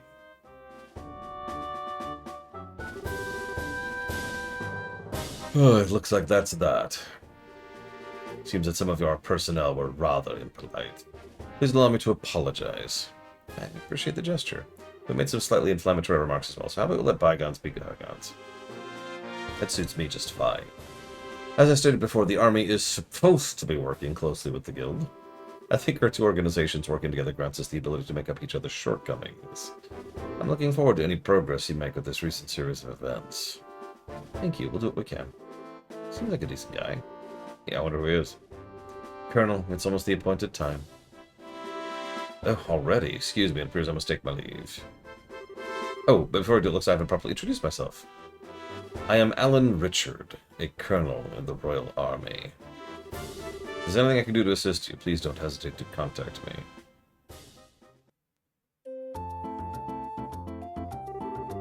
Colonel Richard? Look, I've heard that name somewhere before. Niall was the one who mentioned his name earlier. Something about him being a sharp young officer who leads the intelligence division. Alright. Wow, for someone in the military, he sure knows how to listen to others. Probably in his mid-30s, and he's not hard on the eyes either. Seems like he's more fit to be a politician than a service member in the army.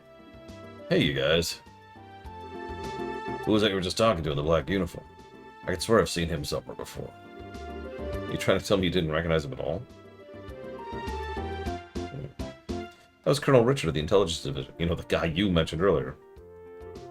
What? You're not pulling my leg, are you? As fun as that would be, nope. He said so himself. I'm fairly confident he is who he says he is. I think the legend himself would show up here. We can't wait around like this any longer, Dorothy. Let's see if we can catch up to him. Aye, aye, sir. Although I'm not sure why we're chasing after anyone. You see his eyes lit up? What if he's going to do an interview or something? And anyone in the army would brush him off. But I'm sure the colonel will oblige him. What's the matter, Olivia? You look serious, and I gotta say, that's creepy coming from you. I was just thinking about the colonel. I'll be the first to admit he's quite the specimen of man, but I can say with confidence he doesn't stand a chance against me when it comes to the ladies. But I'd like to see him try just a little harder. It's no fun without a romantic rival. You just had to ask, didn't you, Joshua? I'll regret it for the rest of my life. Alright, let's see here. Now that the soldiers are gone, how about we resume our investigation?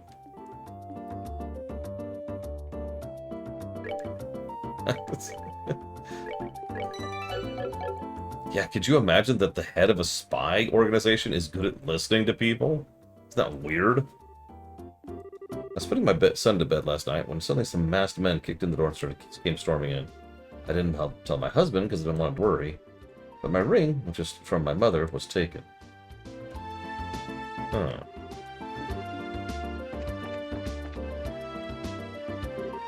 A bunch of strangers came in the house without asking. My mom and I were scared, so we headed to the bed.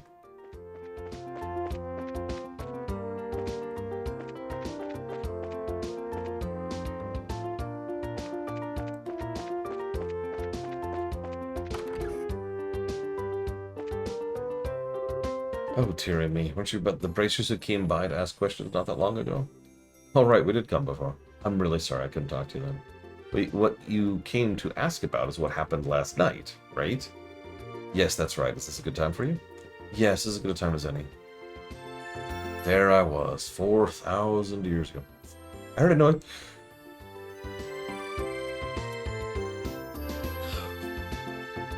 I heard a noise coming from outside. And I, of course, thought it was my husband coming home at a late hour, so I opened the door and started yelling. But it turned out to be a group of masked men coming across the Orbital factory across the road. I thought my heart was plumb going to stop right then and there, although it turned out the burglars were rather surprised and ran away to the north. Sky Bennett, so you're saying is this house didn't incur a loss of any kind? Yes, thanks to the mercy of the goddess. Can I ask you another thing? Did your husband come home late? Did your husband coming home late mean he went to the bar? If it was only that, it would be forgivable. In addition to being no good drinker, he's obsessed with this. Oh, I get it. You mean fishing, right? I see now. That's right, he loves fishing more than life himself. What do you mean itself? Shut up. Just yesterday, he said something about catching some smelt and went off to the lake to the south. How about he still hasn't come back? What you're saying is he doesn't know anything about the incident? That's exactly what I'm saying. When that good-for-nothing husband of mine gets home, he's gonna get what for, let me tell you. Honey, I'm home. Ooh, what a day I had. I was fishing patiently all morning, but I have nothing to show for it. Well, what's this? Do we have guests? You senile old man. Goodness, woman, what kind of fiery tempest has gotten into you? Don't you know it's rude to act like that in front of guests? If anyone's been rude, it'd be you. I'm dumbfounded. My own husband could take off to do what he likes at a time like this. What do you mean by at a time like this? Well, you see... Explain.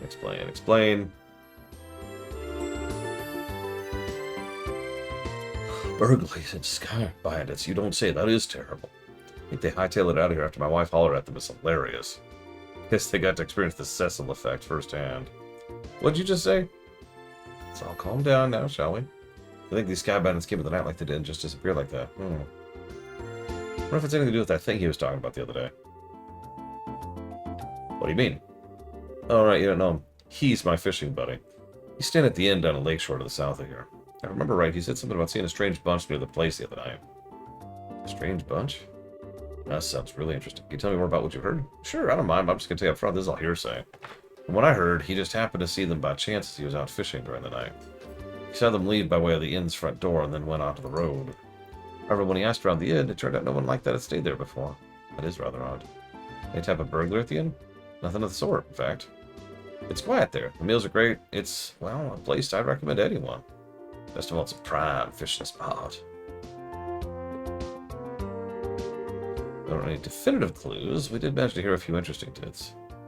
I concur, especially like the one describing all the delicious food at the inn. That's not what we're talking about here. But I did find the fishing part to be rather interesting. Unfortunately, if there's nothing out there if there's nothing going on out there, it wouldn't be worth investigating. Actually, I think it's quite the opposite. If someone had been careless and caused a problem, the army would have thoroughly investigated it. Conversely, the possibility of the sky bandits appearing where there's nothing happening is rather high. So that's one way to think about it. In light of this recent series of events, there's either a spy in the army or sky bandits are a really clever bunch of thieves. It'll be extremely difficult to corner them if only by investigating the incidents which have occurred. We'll get one step ahead of them by tracking their movements. See, so what you're saying is we should take an offensive stance rather than a defensive one. How about we get going? Off to the beautiful Valeria Lake, extolled in many a rhyme as the Pearl of Liberl. And that's the other reason I pronounce it that way. Pearl of Liberl.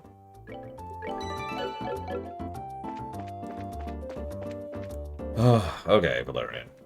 Let's see this lake of yours. I would say the localization is actually quite good, even for the time. In fact, someone do me a favor, when did Final Fantasy XII come out? Because that's arguably the first game that really benefited from proper localization in the JRPG sphere. This game has closer to what I would usually call FF8 localization. Functional. But, you know, limited. Like, a lot of the dialogue is very straight. There's not a lot of dialect. There's not a lot of nuance or varied sentence structure or tonality in the sentencing from person to person. Probably because there's 700 million billion trillion lines of text in this game and is being pushed out by people who are absolutely working themselves to freaking death. Possibly literally.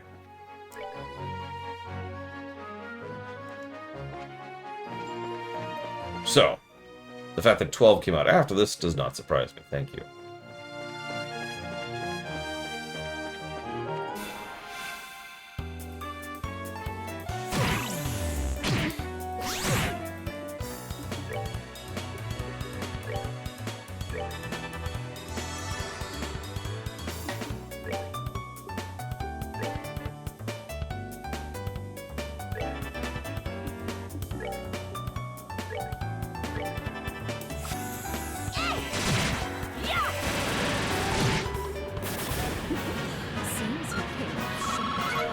This stuff is still only giving me 3 experience, so we're still well ahead of the curve.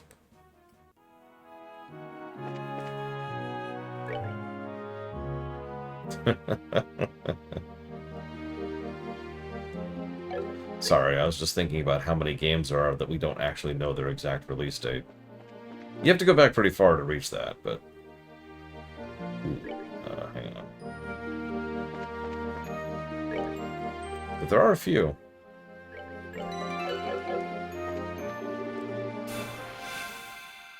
I'm not sure about the status effect thing yet. Speaking of which, this is kind of what I was talking about earlier, too. Remember this? So this isn't really a boss, it's just a bunch of enemies. But of course, as we said earlier, a bunch of enemies is terrifying.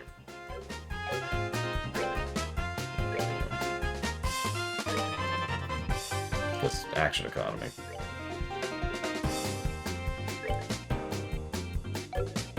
Damn, I don't have bread.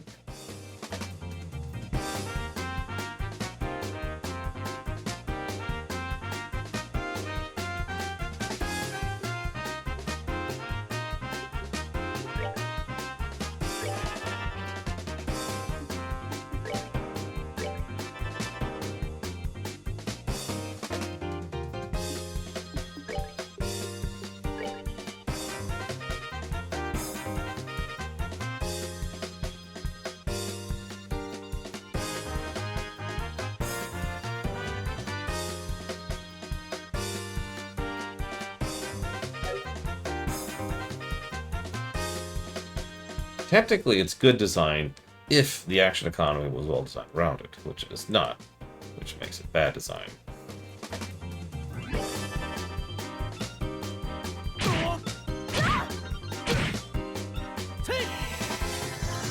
Or more accurately, irrelevant design. That's not great. And we spent a whole round, but we killed one.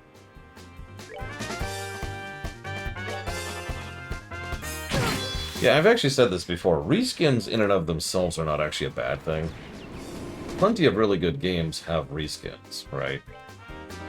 The trick is what you do with them. Frankly, Zelda games are a great and Mario games are both really good examples of games that have tons of reskins, but tend to do something with them to make the skins, you know, to make the enemy design actually interesting.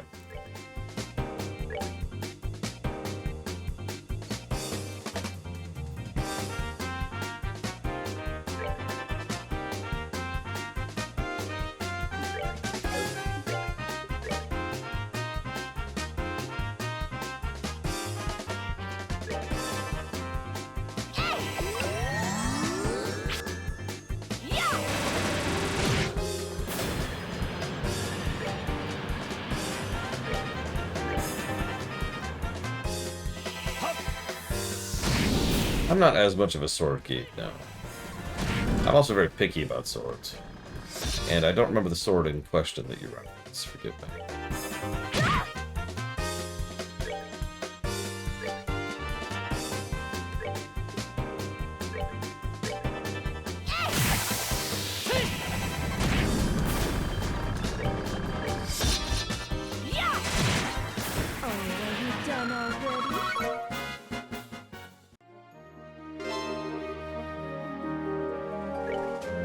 One thing done.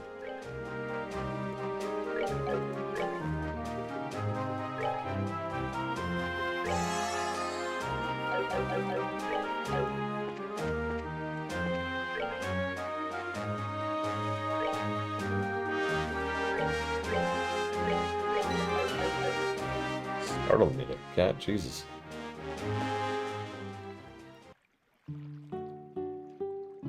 Yeah, that looks just like Valerian. The categories. So this is the north shore of the Valerian Lake, huh? Well, it seems peaceful and quiet around here. You know, it doesn't look too shabby either.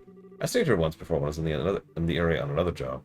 The wine's great, the rooms are nice, pretty much what you'd expect from a place like this.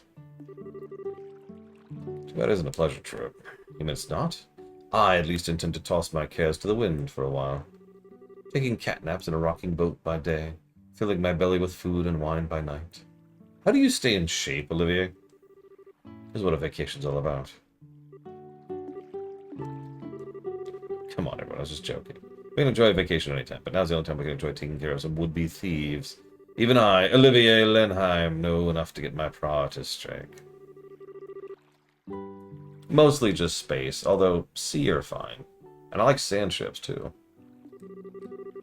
Whatever, as long as he does a share of the work he's here to do. Let's see if we can find the old man staying here that loves fishing. The guest who said he saw some suspicious individuals here 2 nights ago, right? Chauncey. The chocolate icing. The heavy chocolate icing.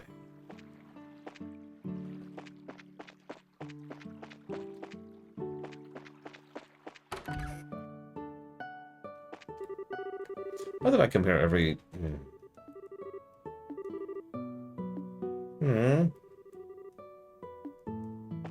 Why don't you bring your dad, then? I feel bad Dad can come. Why can't he?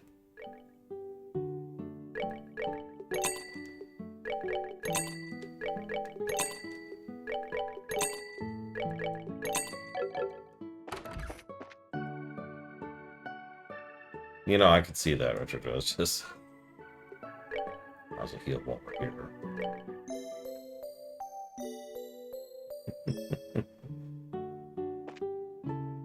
Honestly, I've been more impressed with the doodads than I remember being. Just in general.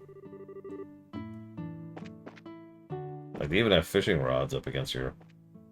just rentals or whatever.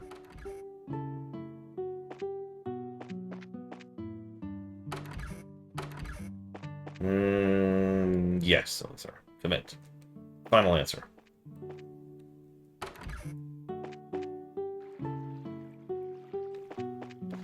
I mean, there's definitely some copy-pasting that's been going on the whole game. But it hasn't bothered me that much yet.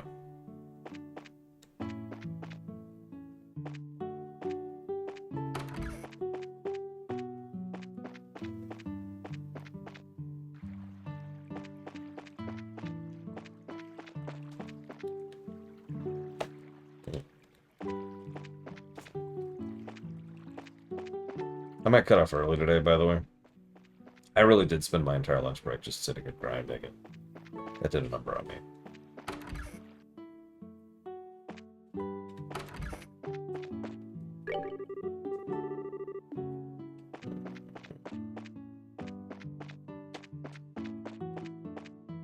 Is that it?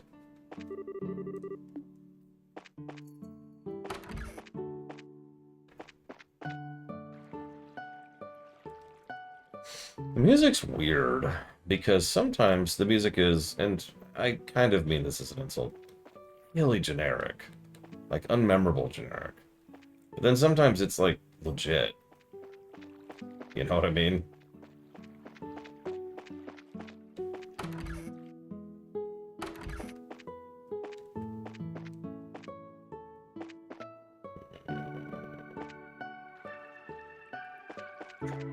Okay.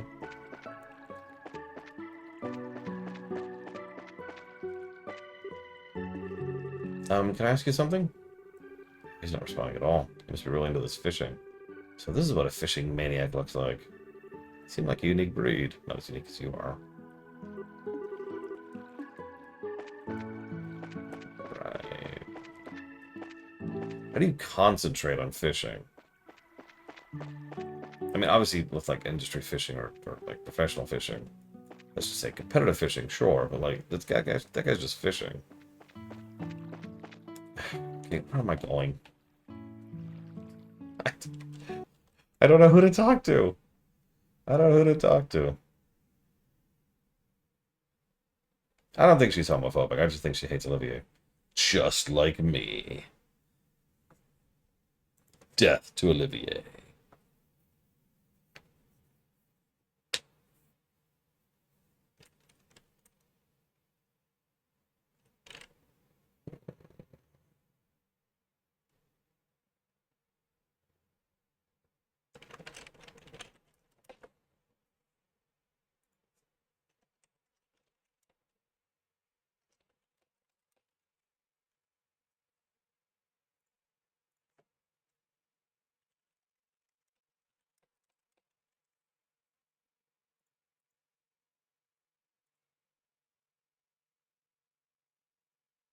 Here we go, Valeria Shore.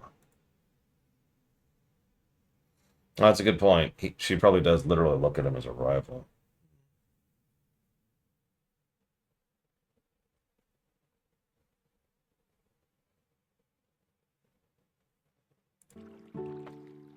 Okay, I just must have missed this person. There's apparently someone named Leonard in the lodge that I can talk to. I can't move the thing. It's not you. Wait, hang on, maybe it is you. Oh my god, it's the frickin' vendor. We're looking for a certain someone. Is there a guest staying here who loves to fish? Well, pretty much everyone who stays here loves to fish. We heard he was a friend of an old man who stayed here yesterday. Do you have a clue who that might be? Oh, old man Kuwano. You're talking about his fishing buddy. I heard you must be Lloyd. Yeah, I heard he's a professional angler who came all the way here from the Royal City. Seems as though he's a member of the Fisherman's Guild there. Sounds pretty amazing guy. Do you saying he's that old man fishing out back? Yeah, I'm pretty sure he's the one you're talking about. You might be able to get his attention if he calls his name out really loud. Yes? Okay.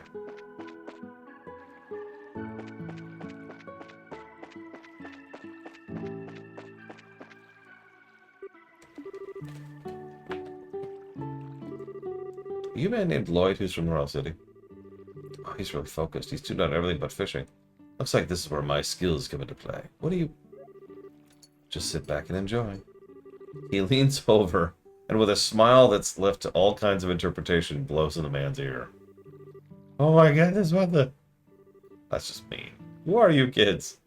Where'd you come from? That was a dirty trick to play on him, Olivier. Yeah, it was pretty low. How do you do this evening, good sir? We tried calling out to you a moment ago, but we could see like a true professional. Your attention was fixed on your task. You're Lloyd, aren't you? Yes, that's right. How do you know my name? We heard from a certain old man about you. You have some time you could spare to speak with us? Sure. I see, so you heard that from Mr. Kawano, did you? Yeah, I saw the strange pair about 2 nights ago.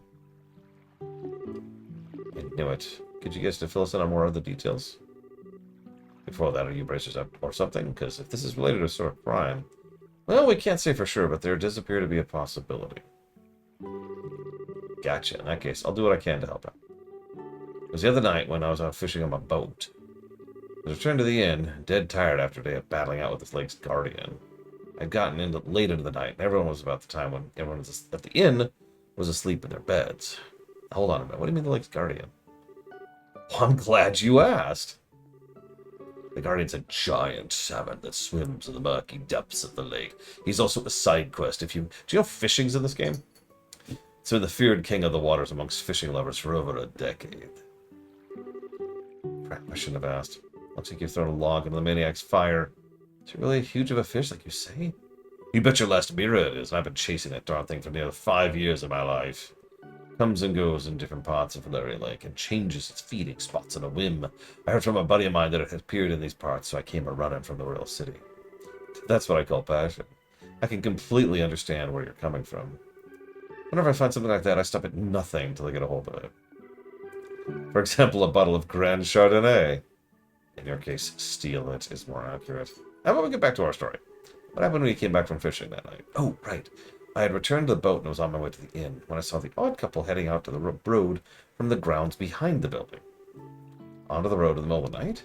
Yep, no doubt about it. They headed out on the new Ansel path. At first I thought there were a group of people visiting from the city heading back home. But it was too late for something like that, and when I asked at the inn the next day, nobody knew a thing about it. I thought maybe I'd seen a couple of ghosts or something. Ghosts? There are ghosts that come out here? Just so you know, the two I saw were a young couple. Might have been 2 lost souls who committed a double suicide after not being accepted by those around them. Don't tell me anymore. Oh, brother. A bracelet's afraid of ghosts. The whole guild's doomed.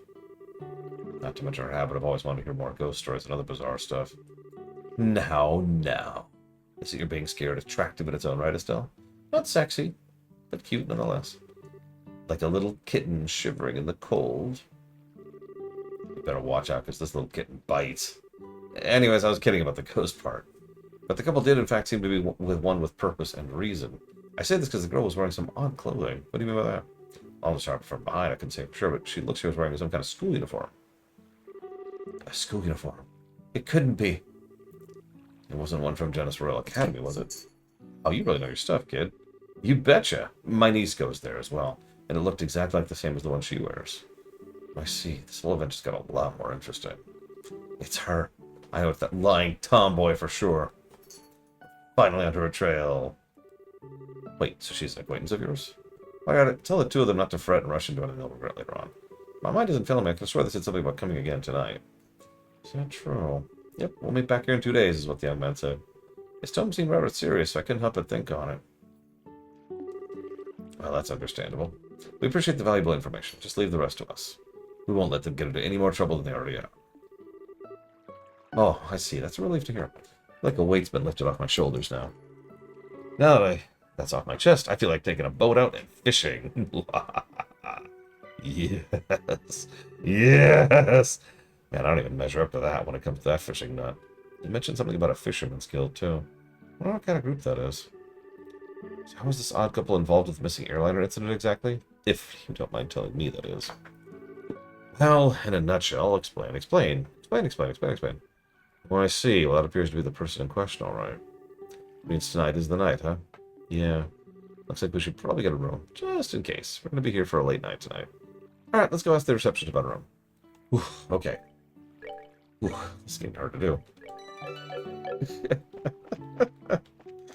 I knew what I was into, but man, this. Ooh. The reason I got water right here.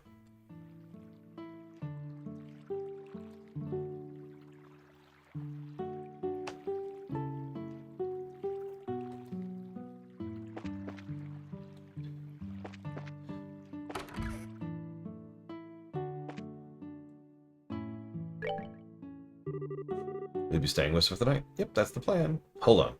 There's something we haven't taken care of. We better do it now. Oh, hey.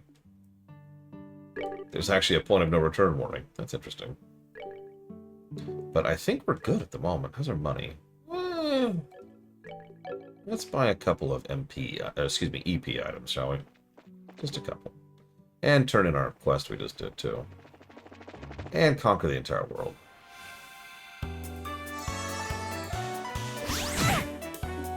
Yeah, actually, another of the walkthroughs I found off camera was a really, really bare bones walkthrough, which is actually really useful.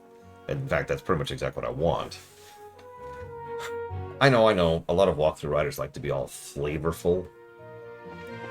You know, and then you'll go up here and talk to this guy. You won't imagine what happens in this cutscene. And I'm like, okay. What I really like is talk to this person who is here, then talk to this person who is here. Go here, like a checklist, right? No. Very well. Then you must die.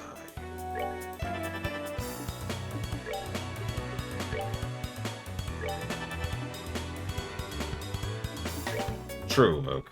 That's another thing I notice in games in general, not just Trails in the Sky stuff.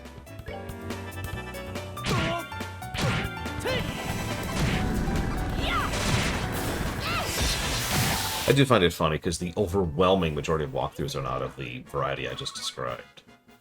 Usually they're only listed... Usually the only walkthroughs that are like that are ones that are listed as no spoilers walkthroughs. Even those don't always do it. So we should be good. Let me double check. I don't care about weapons.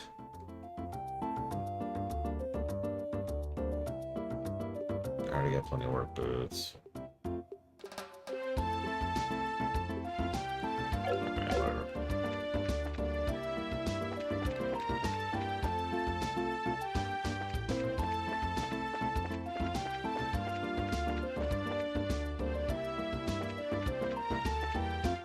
The walkthrough that I didn't even find, that was actually gifted to me by a friend for Planescape Torment, was kind of the the checklist thing, which was really helpful for a game with this crazy amount of stuff to do as Planescape Torment.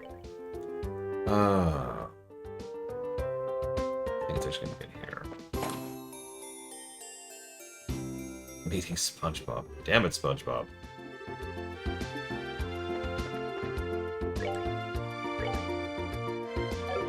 Wait. Hey! Let's just buy 10 of these.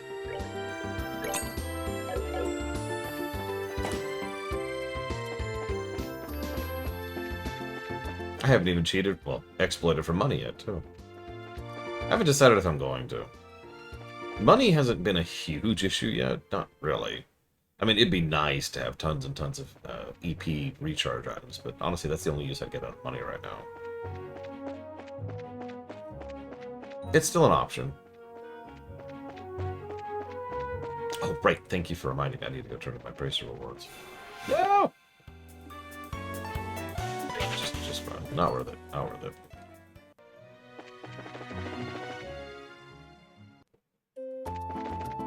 Ah.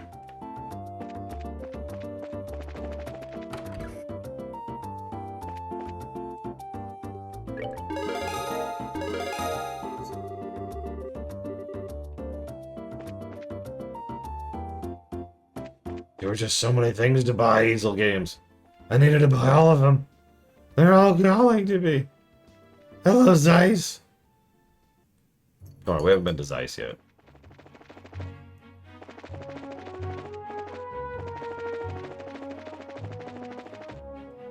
Right now we're going to Valerian. No, you're not Valerian, Cat. Are you? Oh, okay. Good to know. Yeah, give me a couple of days. Especially since I lost time today to the grind.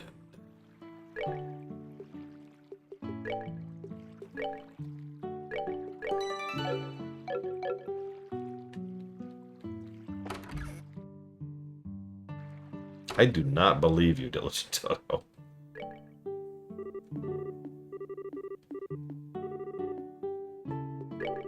Okay.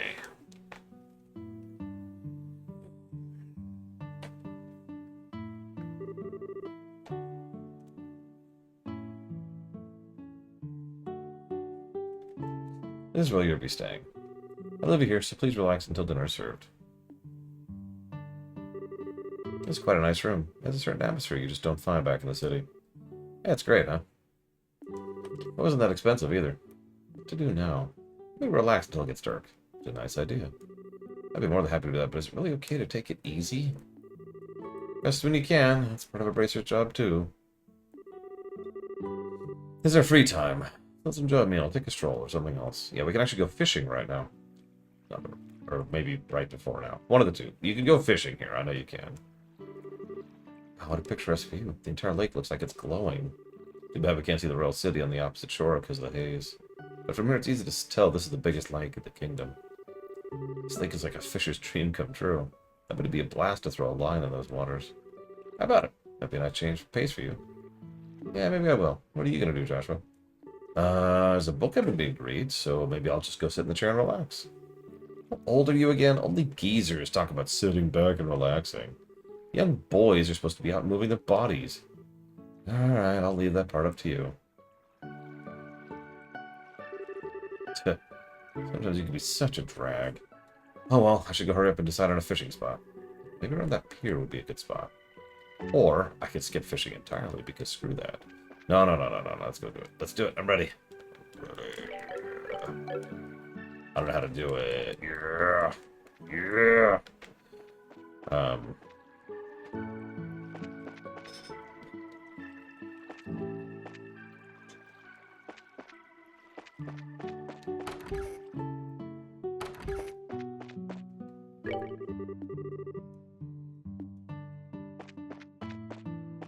Why do I need a rod to fish? I just want to jump in and grab something with my bare hands. So it faded.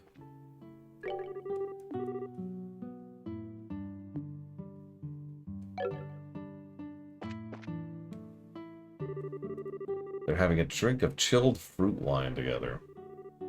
Should you start drinking again when it's only noon? No matter how light the liquor is, drinking too much is bad for your health, right? Don't worry, this stuff's like water. But still, sometimes we need to take a breather. I understand your concern for sure, but you can leave her to me. Actually, sure is not the one I'm concerned about. Ah!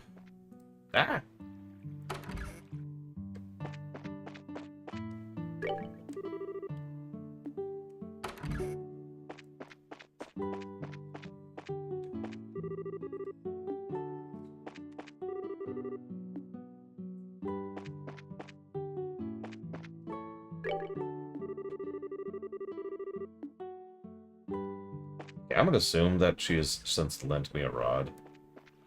Because there's no other dialogue option there. There we go. Okay. Oh, for God's sakes.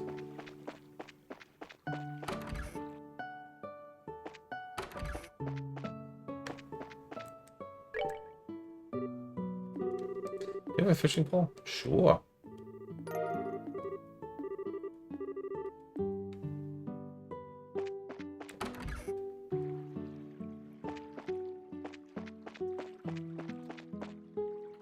Yeah, to explain what just happened, she's like, there's the pier, and I'm like, sweet. So I go to talk to the receptionist to get a fishing rod. Then I try getting the fishing rod. Then I try several other things to get the fishing rod, and finally I give up, and I'm like, maybe I just have it. So I come back out here to try fishing, and she's like, oh no, I need a fishing rod. Which means that, as written, what happens is she goes to the pier and is like, oh yeah, I guess I need a fishing rod to fish. She was thinking the same way I was. Just jump in and grab a fish with her bare teeth.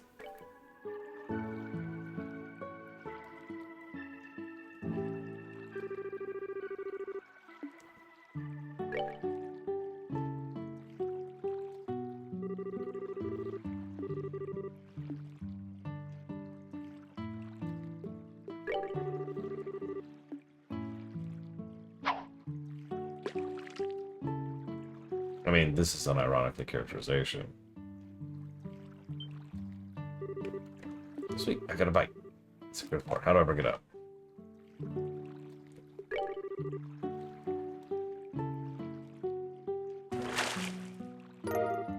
Salmon. Yes. Yes. Yes! I am a goddess of fishing. What a haul. This maybe has beat a record for the size of my best catch to date. I thought for certain it was just a regular fish, by the way, it tugged on the line. Let's see. What should I do now? I'm good. Man, it starts starting to get dark. I guess I ended up with a pretty good catch after all. Check it out, Joshua. Check what I caught. Oh, he's gone. Okay. Joshua? What's this? 100 Days War. I wonder if Joshua just forgot this. For being so sharp, he can sure miss things sometime. I guess I'll have to take it to him myself. Again, I wonder where I could have wanted off to. Actually, I need to jot something down really quick. Sorry, give me a sec. Give me a sec.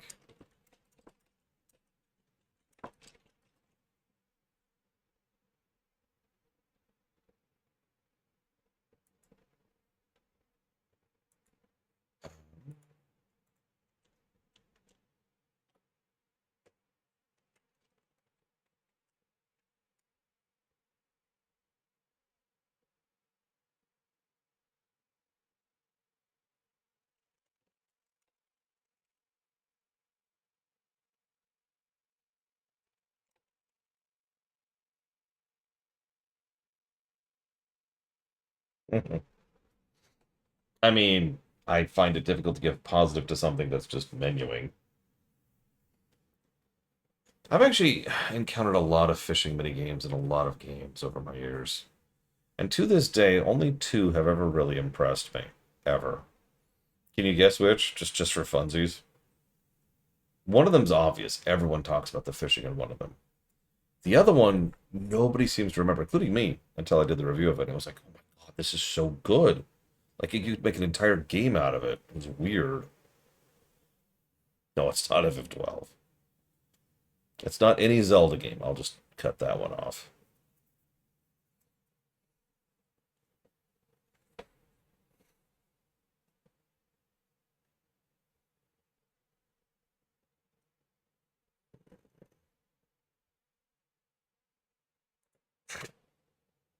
It's not any Link game either.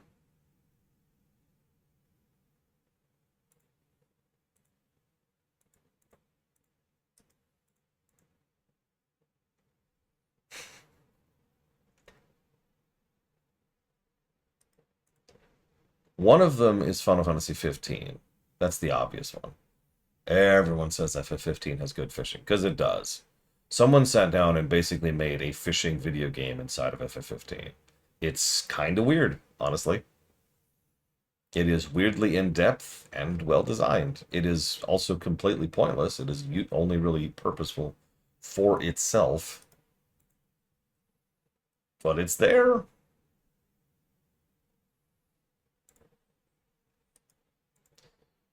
The other answer is Breath of Fire 3. No one ever guesses Breath of Fire 3. And again, I wouldn't have either. But weirdly enough, BOF 3 just has a weirdly good fishing minigame. It's strange. Yeah, wait, sorry. Wait. 1 second, really quick.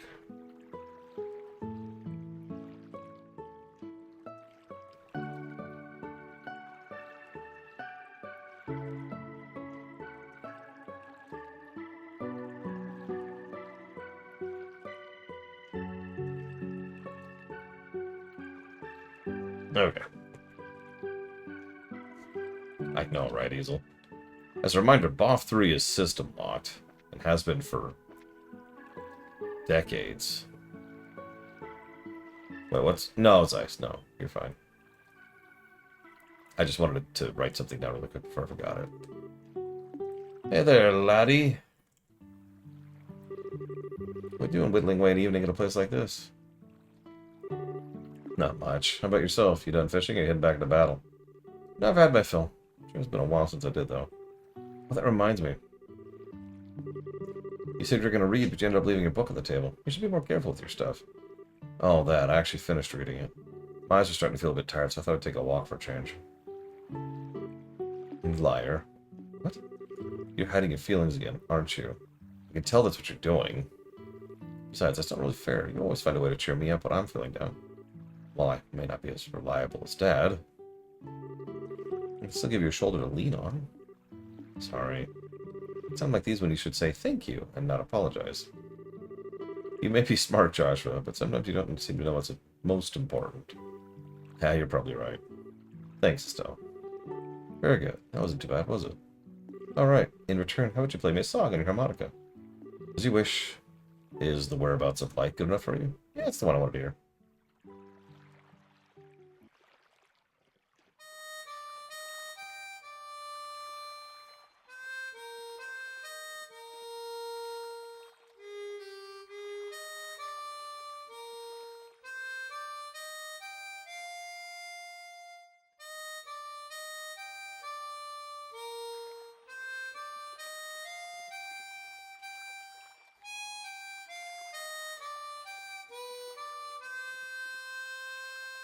Of course they've been drinking all day. I don't know why it is that when I hear the sound of your harmonica in the evening light like this, it makes me want to cry. So you're still not going to ask? About my past, I mean? You promised, remember? You were going to tell me when you felt like it, and I wasn't going to ask. Considering that 5 years have passed, it doesn't seem like a big deal anymore. Yeah, it has been 5 years, hasn't it? You can just live with me for that long, not have a million questions. That day your father came home with his beat-up kid, some random stranger who never says a word about his past. Why'd you take him in like that? Well, it seemed like an obvious thing to do. Besides, you're family now, Joshua. Like I said before to you, I know you pretty well. You love books, you're a weapons geek, you have a serious knack for just about anything that comes your way. You're kind and fair, but you have a way of not letting others get inside by using politeness as a shield. Wait a minute.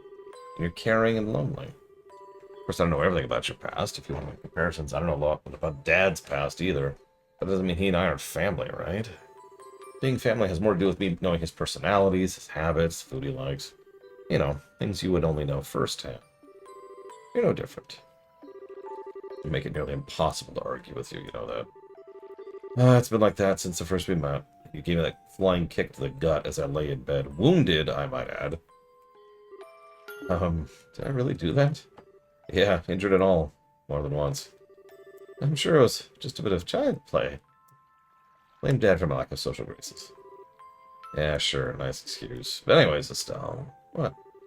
Let's make sure we solve this whole airliner mystery. I don't know if Dad's been captured or anything. Let's resolve this with our own hands. Sure. That's exactly what I intend to do. How about we head back to the inn? I'm sure supper's ready by now. Great idea. I'm starving. We need to eat our fill so we're ready for tonight. And so those two aren't sloshed in the morning. Estelle and Joshua's chemistry is fine. They come across as siblings quite a bit, I would say. And I'm going to stop there, I think. Oh, I forgot. Here's your book. I'm actually done with it. At this point, it just ended up being bulk weight. What do I should do with it? Can I read it? I'm sure you'd be fine. There's already stuff you know in there anyway. Want to take a stab at it? Sure, I'll give it a shot.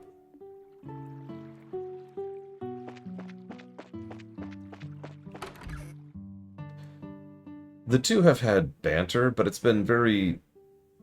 Oh my god, look at all the bottles. Look at all the bottles.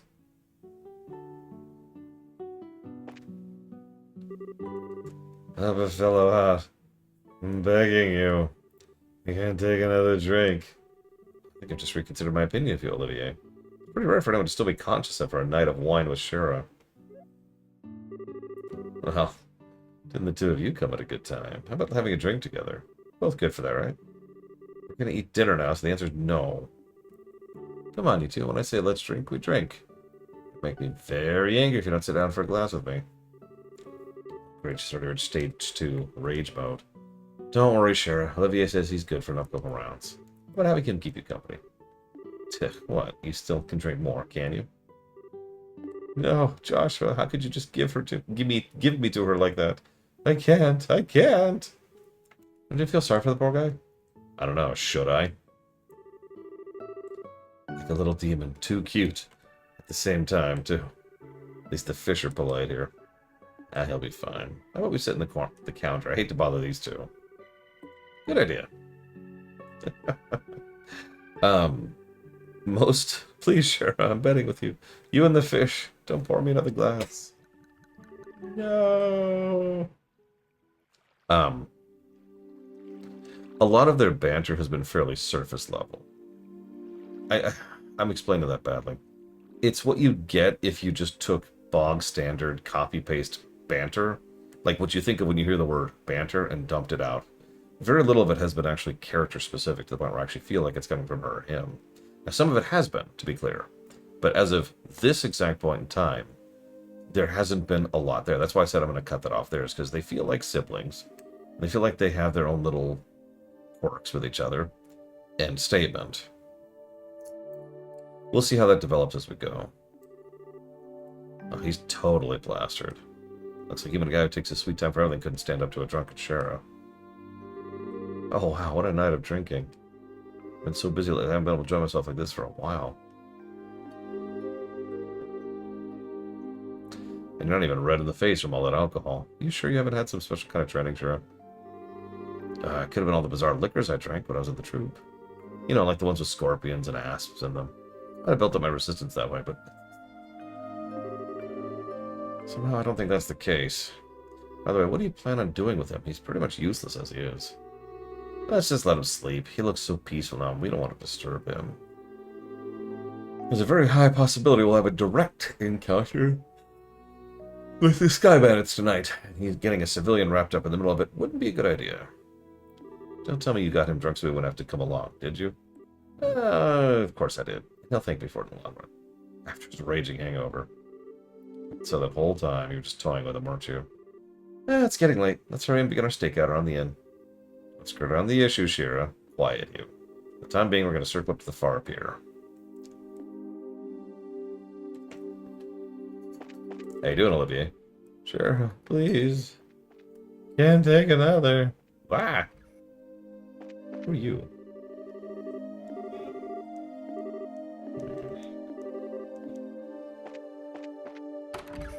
It is kind of smart. Smart, one might even say. I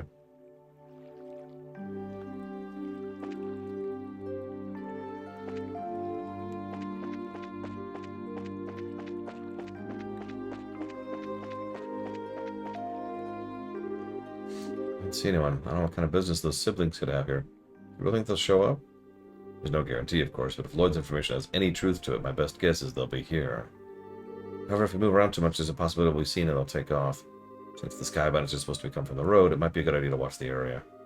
Right, so where should we watch from? We need a place where we can see the road without being noticed ourselves. I've got it. On the road itself. His liver's fine. He's rich. He can afford it.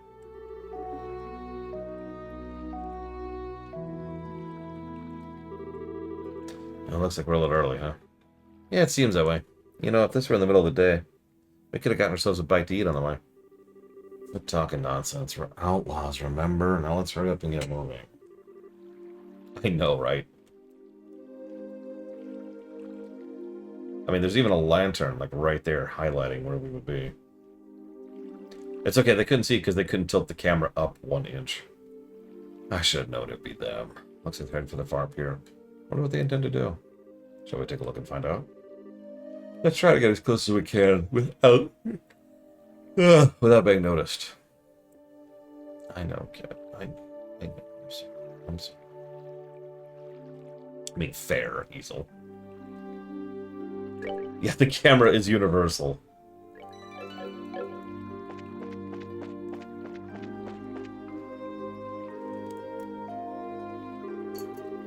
Should have figured they wouldn't be here yet. They always come on exactly on time. I hate those guys. They act like they're so superior. To be honest, they're kind of scary. No doubt about that. They're quite the clandestine bunch. There's not much we can do about it. This is an order from Dawn. Seems to be a good place. You can hear every word they're saying, too. Hey, Kyle. Don't you think Dawn's been acting a bit strange recently? It's not like him, if you ask me. You know, the whole hijacking of airliners thing. Well, I admit it was lucrative. Now we got the army clamping down on us full scale. Not to mention those annoying bracers are now involved. And he's gone and taken hostages and demanded a ransom. No matter how I think about it, it seems like Dawn has gone way overboard this time. In the end, you'll always be just a girl. Deep down, you're just not cut out to run with the bad crowd. Excuse me? Okay, maybe not the best wording, but I bet it is a compliment. If things are getting too rough for you, you're always welcome to try salvaging a life back home. Shouldn't be too hard to get by as long as you don't set your sights too high. Although, admittedly, it is a bit colder than the barrel. You can just treat me like a kid. I'm not going to get angry. I'd like to see you get by without me. Your crap cooking and all. Not to mention the laundry. Do you really want to go back to burnt toast and have your underwear inside out? Hey, okay, I see your point. I'm sick of toast. Burnt or otherwise. Anyways, think about what I said before it gets too late to back out. And getting back to what you said earlier, I do have to agree Dawn has been acting pretty weird. Does he expect us to keep fishing for ransom? We should take what we can get. I like to believe Dawn is smart enough to see that. Don't you think he started acting strange about the time that guy showed up? That's the only thing I can think of as to why he started acting like this. Yeah, he was the one who introduced us to the other guys, too. He might have even gotten Dawn to buy into his ideas. Who's that guy and he? That's certainly a good question.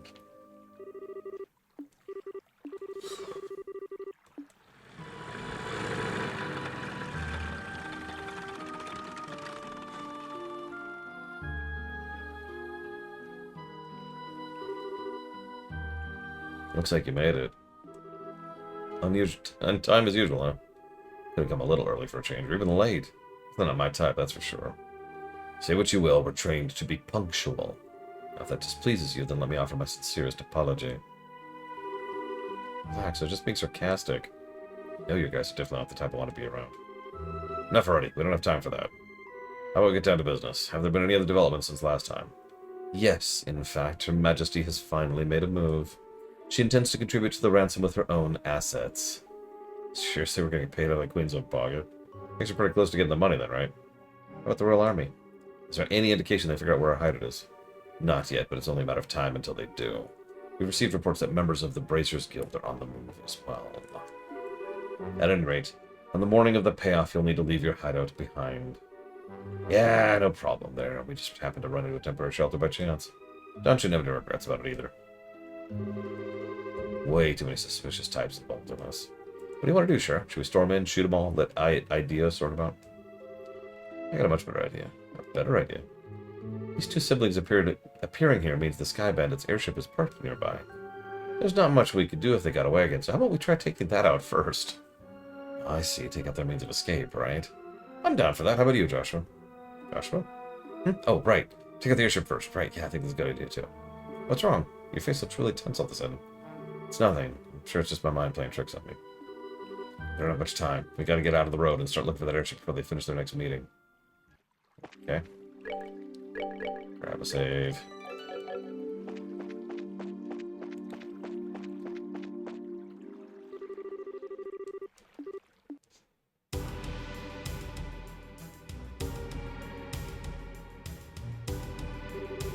So they're parked in front of Amberl Tower, huh? This is definitely the perfect place to land since it's off the main road. Isn't the Amberl Tower supposed to be just like the Esmelis Tower? Yes, it's one of the ancient ruins referred to as a tetracyclic tower. What do you want to do, Shara? Should we just subdue them? That's one way to go about things. There's more than double their numbers since the last time we encountered them. Don't worry, even with twice as many guys, they're no match for us. How about we take them all out at once? I don't know if that's the best way to go about things. I'm gonna keep you all waiting. Ollie, keep it down or they're gonna hear you. Oh, so this is a surprise. I can't believe you're standing here after the state you were in before. Your tolerance is impressive. Who do you think you're talking to? Rather than miss a minute of your fair company, I dutifully puked my guts up and dumped a bucket of cold water on my head. Voila! Good to go. I don't know about that. I think I hear your liver screaming somewhere there. That's some serious tenacity. Come on, I couldn't let you enjoy all the fun yourselves, right? I had just come out of the inn when I saw you guys hit the road, so I came running from behind to catch up with you. I guess I went too easy on you. Maybe I should have had you down all the brandy at once. You'd have put me to sleep for good if you'd done that, Shira. But anyway, fighting this guy Bennett would be lack finesse, don't you think? I don't think that's the issue. No, I'm serious. Even if you should do them all and manage to arrest the two siblings, there's a chance they won't tell you where their hideout is. They might use the hostages as leverage and demand their release. I love how you can always tell when Olivia just peeks out a little bit there. Well, there's a risk involved with whatever course of action we take. We have a good plan on how we can avoid taking such a risk. Boy, do I ever. Listen up, everyone. Okay, but if you blow in your ear, I'm seriously going to punch your lights out.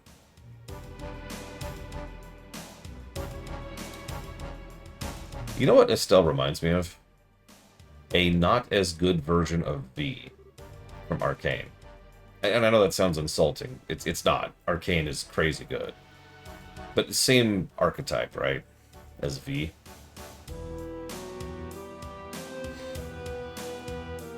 Kyle, Josette, it's good to see you made it back. I didn't think you'd be gone so long.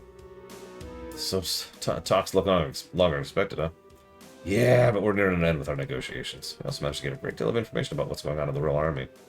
So what you're saying is, yep, we're getting the ransom money in a few days. We'll finally be one step closer to making our dream a reality. We did it. Sweet. Cool it down, guys. It's a little too early to be getting excited yet. For the moment, we need to get back to the hideout report to Dawn. Alright, everyone, pack up. Let's get out of here. Roger, roger. I mean, honestly, V is probably Estelle with some experience under her belt. So, Army is patrolling here. Activate orbital engine. Begin transmitting orbital energy to each section of the airship.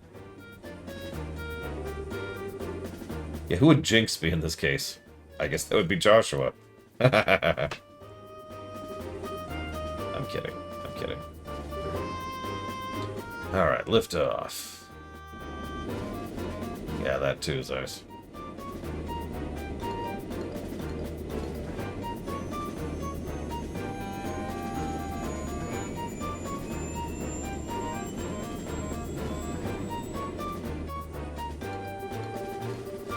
Set driver to 40%, maintain cruising speed. However, make sure we can switch to battle speed at any time. Hi, sir. I'll make it back before morning. Yeah, I'm ready for some serious shut-eye myself, but I gotta report to Dawn first.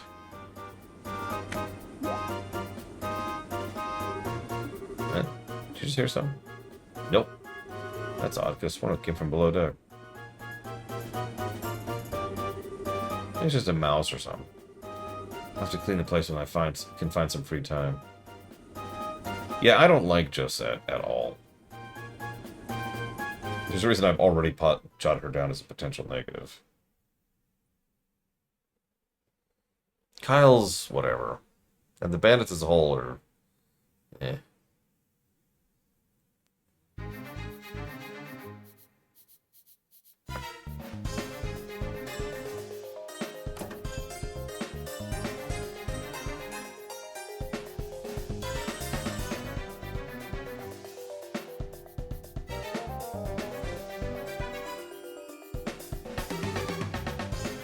Yes, we're still on disc 1, Zeiss. Ever since we came here last night, my day and night have been completely reversed. We gotta tough things out a little longer, then we can say goodbye to this horrible life. With Dawn as our leader, we can't go wrong. Dawn's been acting a little strange lately. Ever since the evil one showed up and talked to him, he's been kind of scared to talk to these days. Why don't you knock that crap off? If Kyler and Josette held you talking about like that, they'd beat you upside the head. But it's just that I'm sure you're just tired from lack of sleep. Try and finish up here and get some rest. You're welcome to take a rest now if you'd like. You're too late.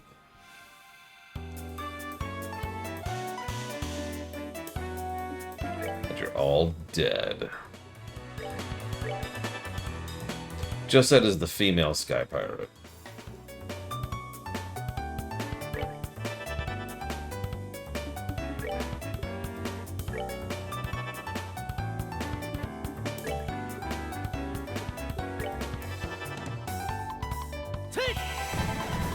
Yeah, she's the brat.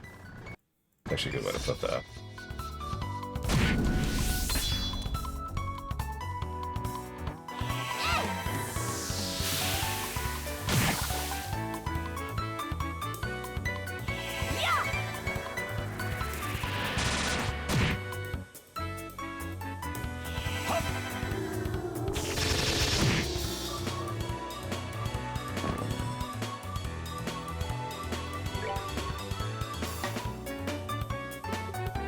Really diligent. Interesting.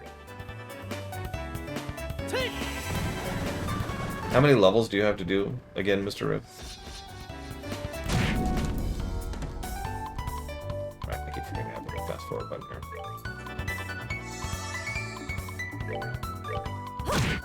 Oh, are we done already? Whew.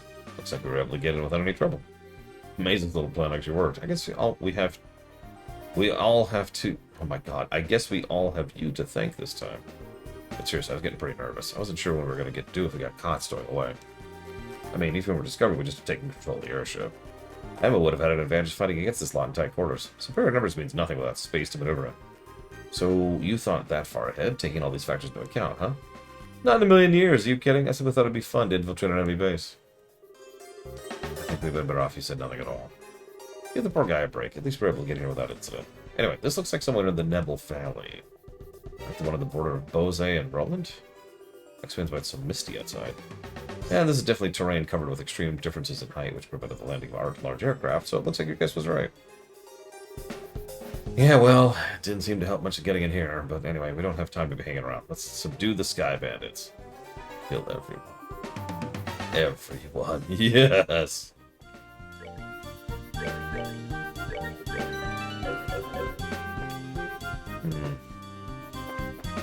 Godot is just calling your name, Mr. Red. It's like, hey, I'm right here. You can make an RPG. And I could give it 50 negatives to gameplay. Yeah, I've got... So I mentioned that... oh, God. The walkthrough I found. The bullet point list. And it mentions that, yeah. Apparently I need to get a Scorpion as well. Over here. Oh, I hate to do this. I'm having trouble keeping my eyes open. It's not the game. It's me. So I'm going to do the cut off early thing I said I was going to do. I was hoping to reach the end of Chapter 1, but alas. This dungeon is the end of Chapter 1, so we're like right there. Tomorrow, hopefully without any issues, more of this.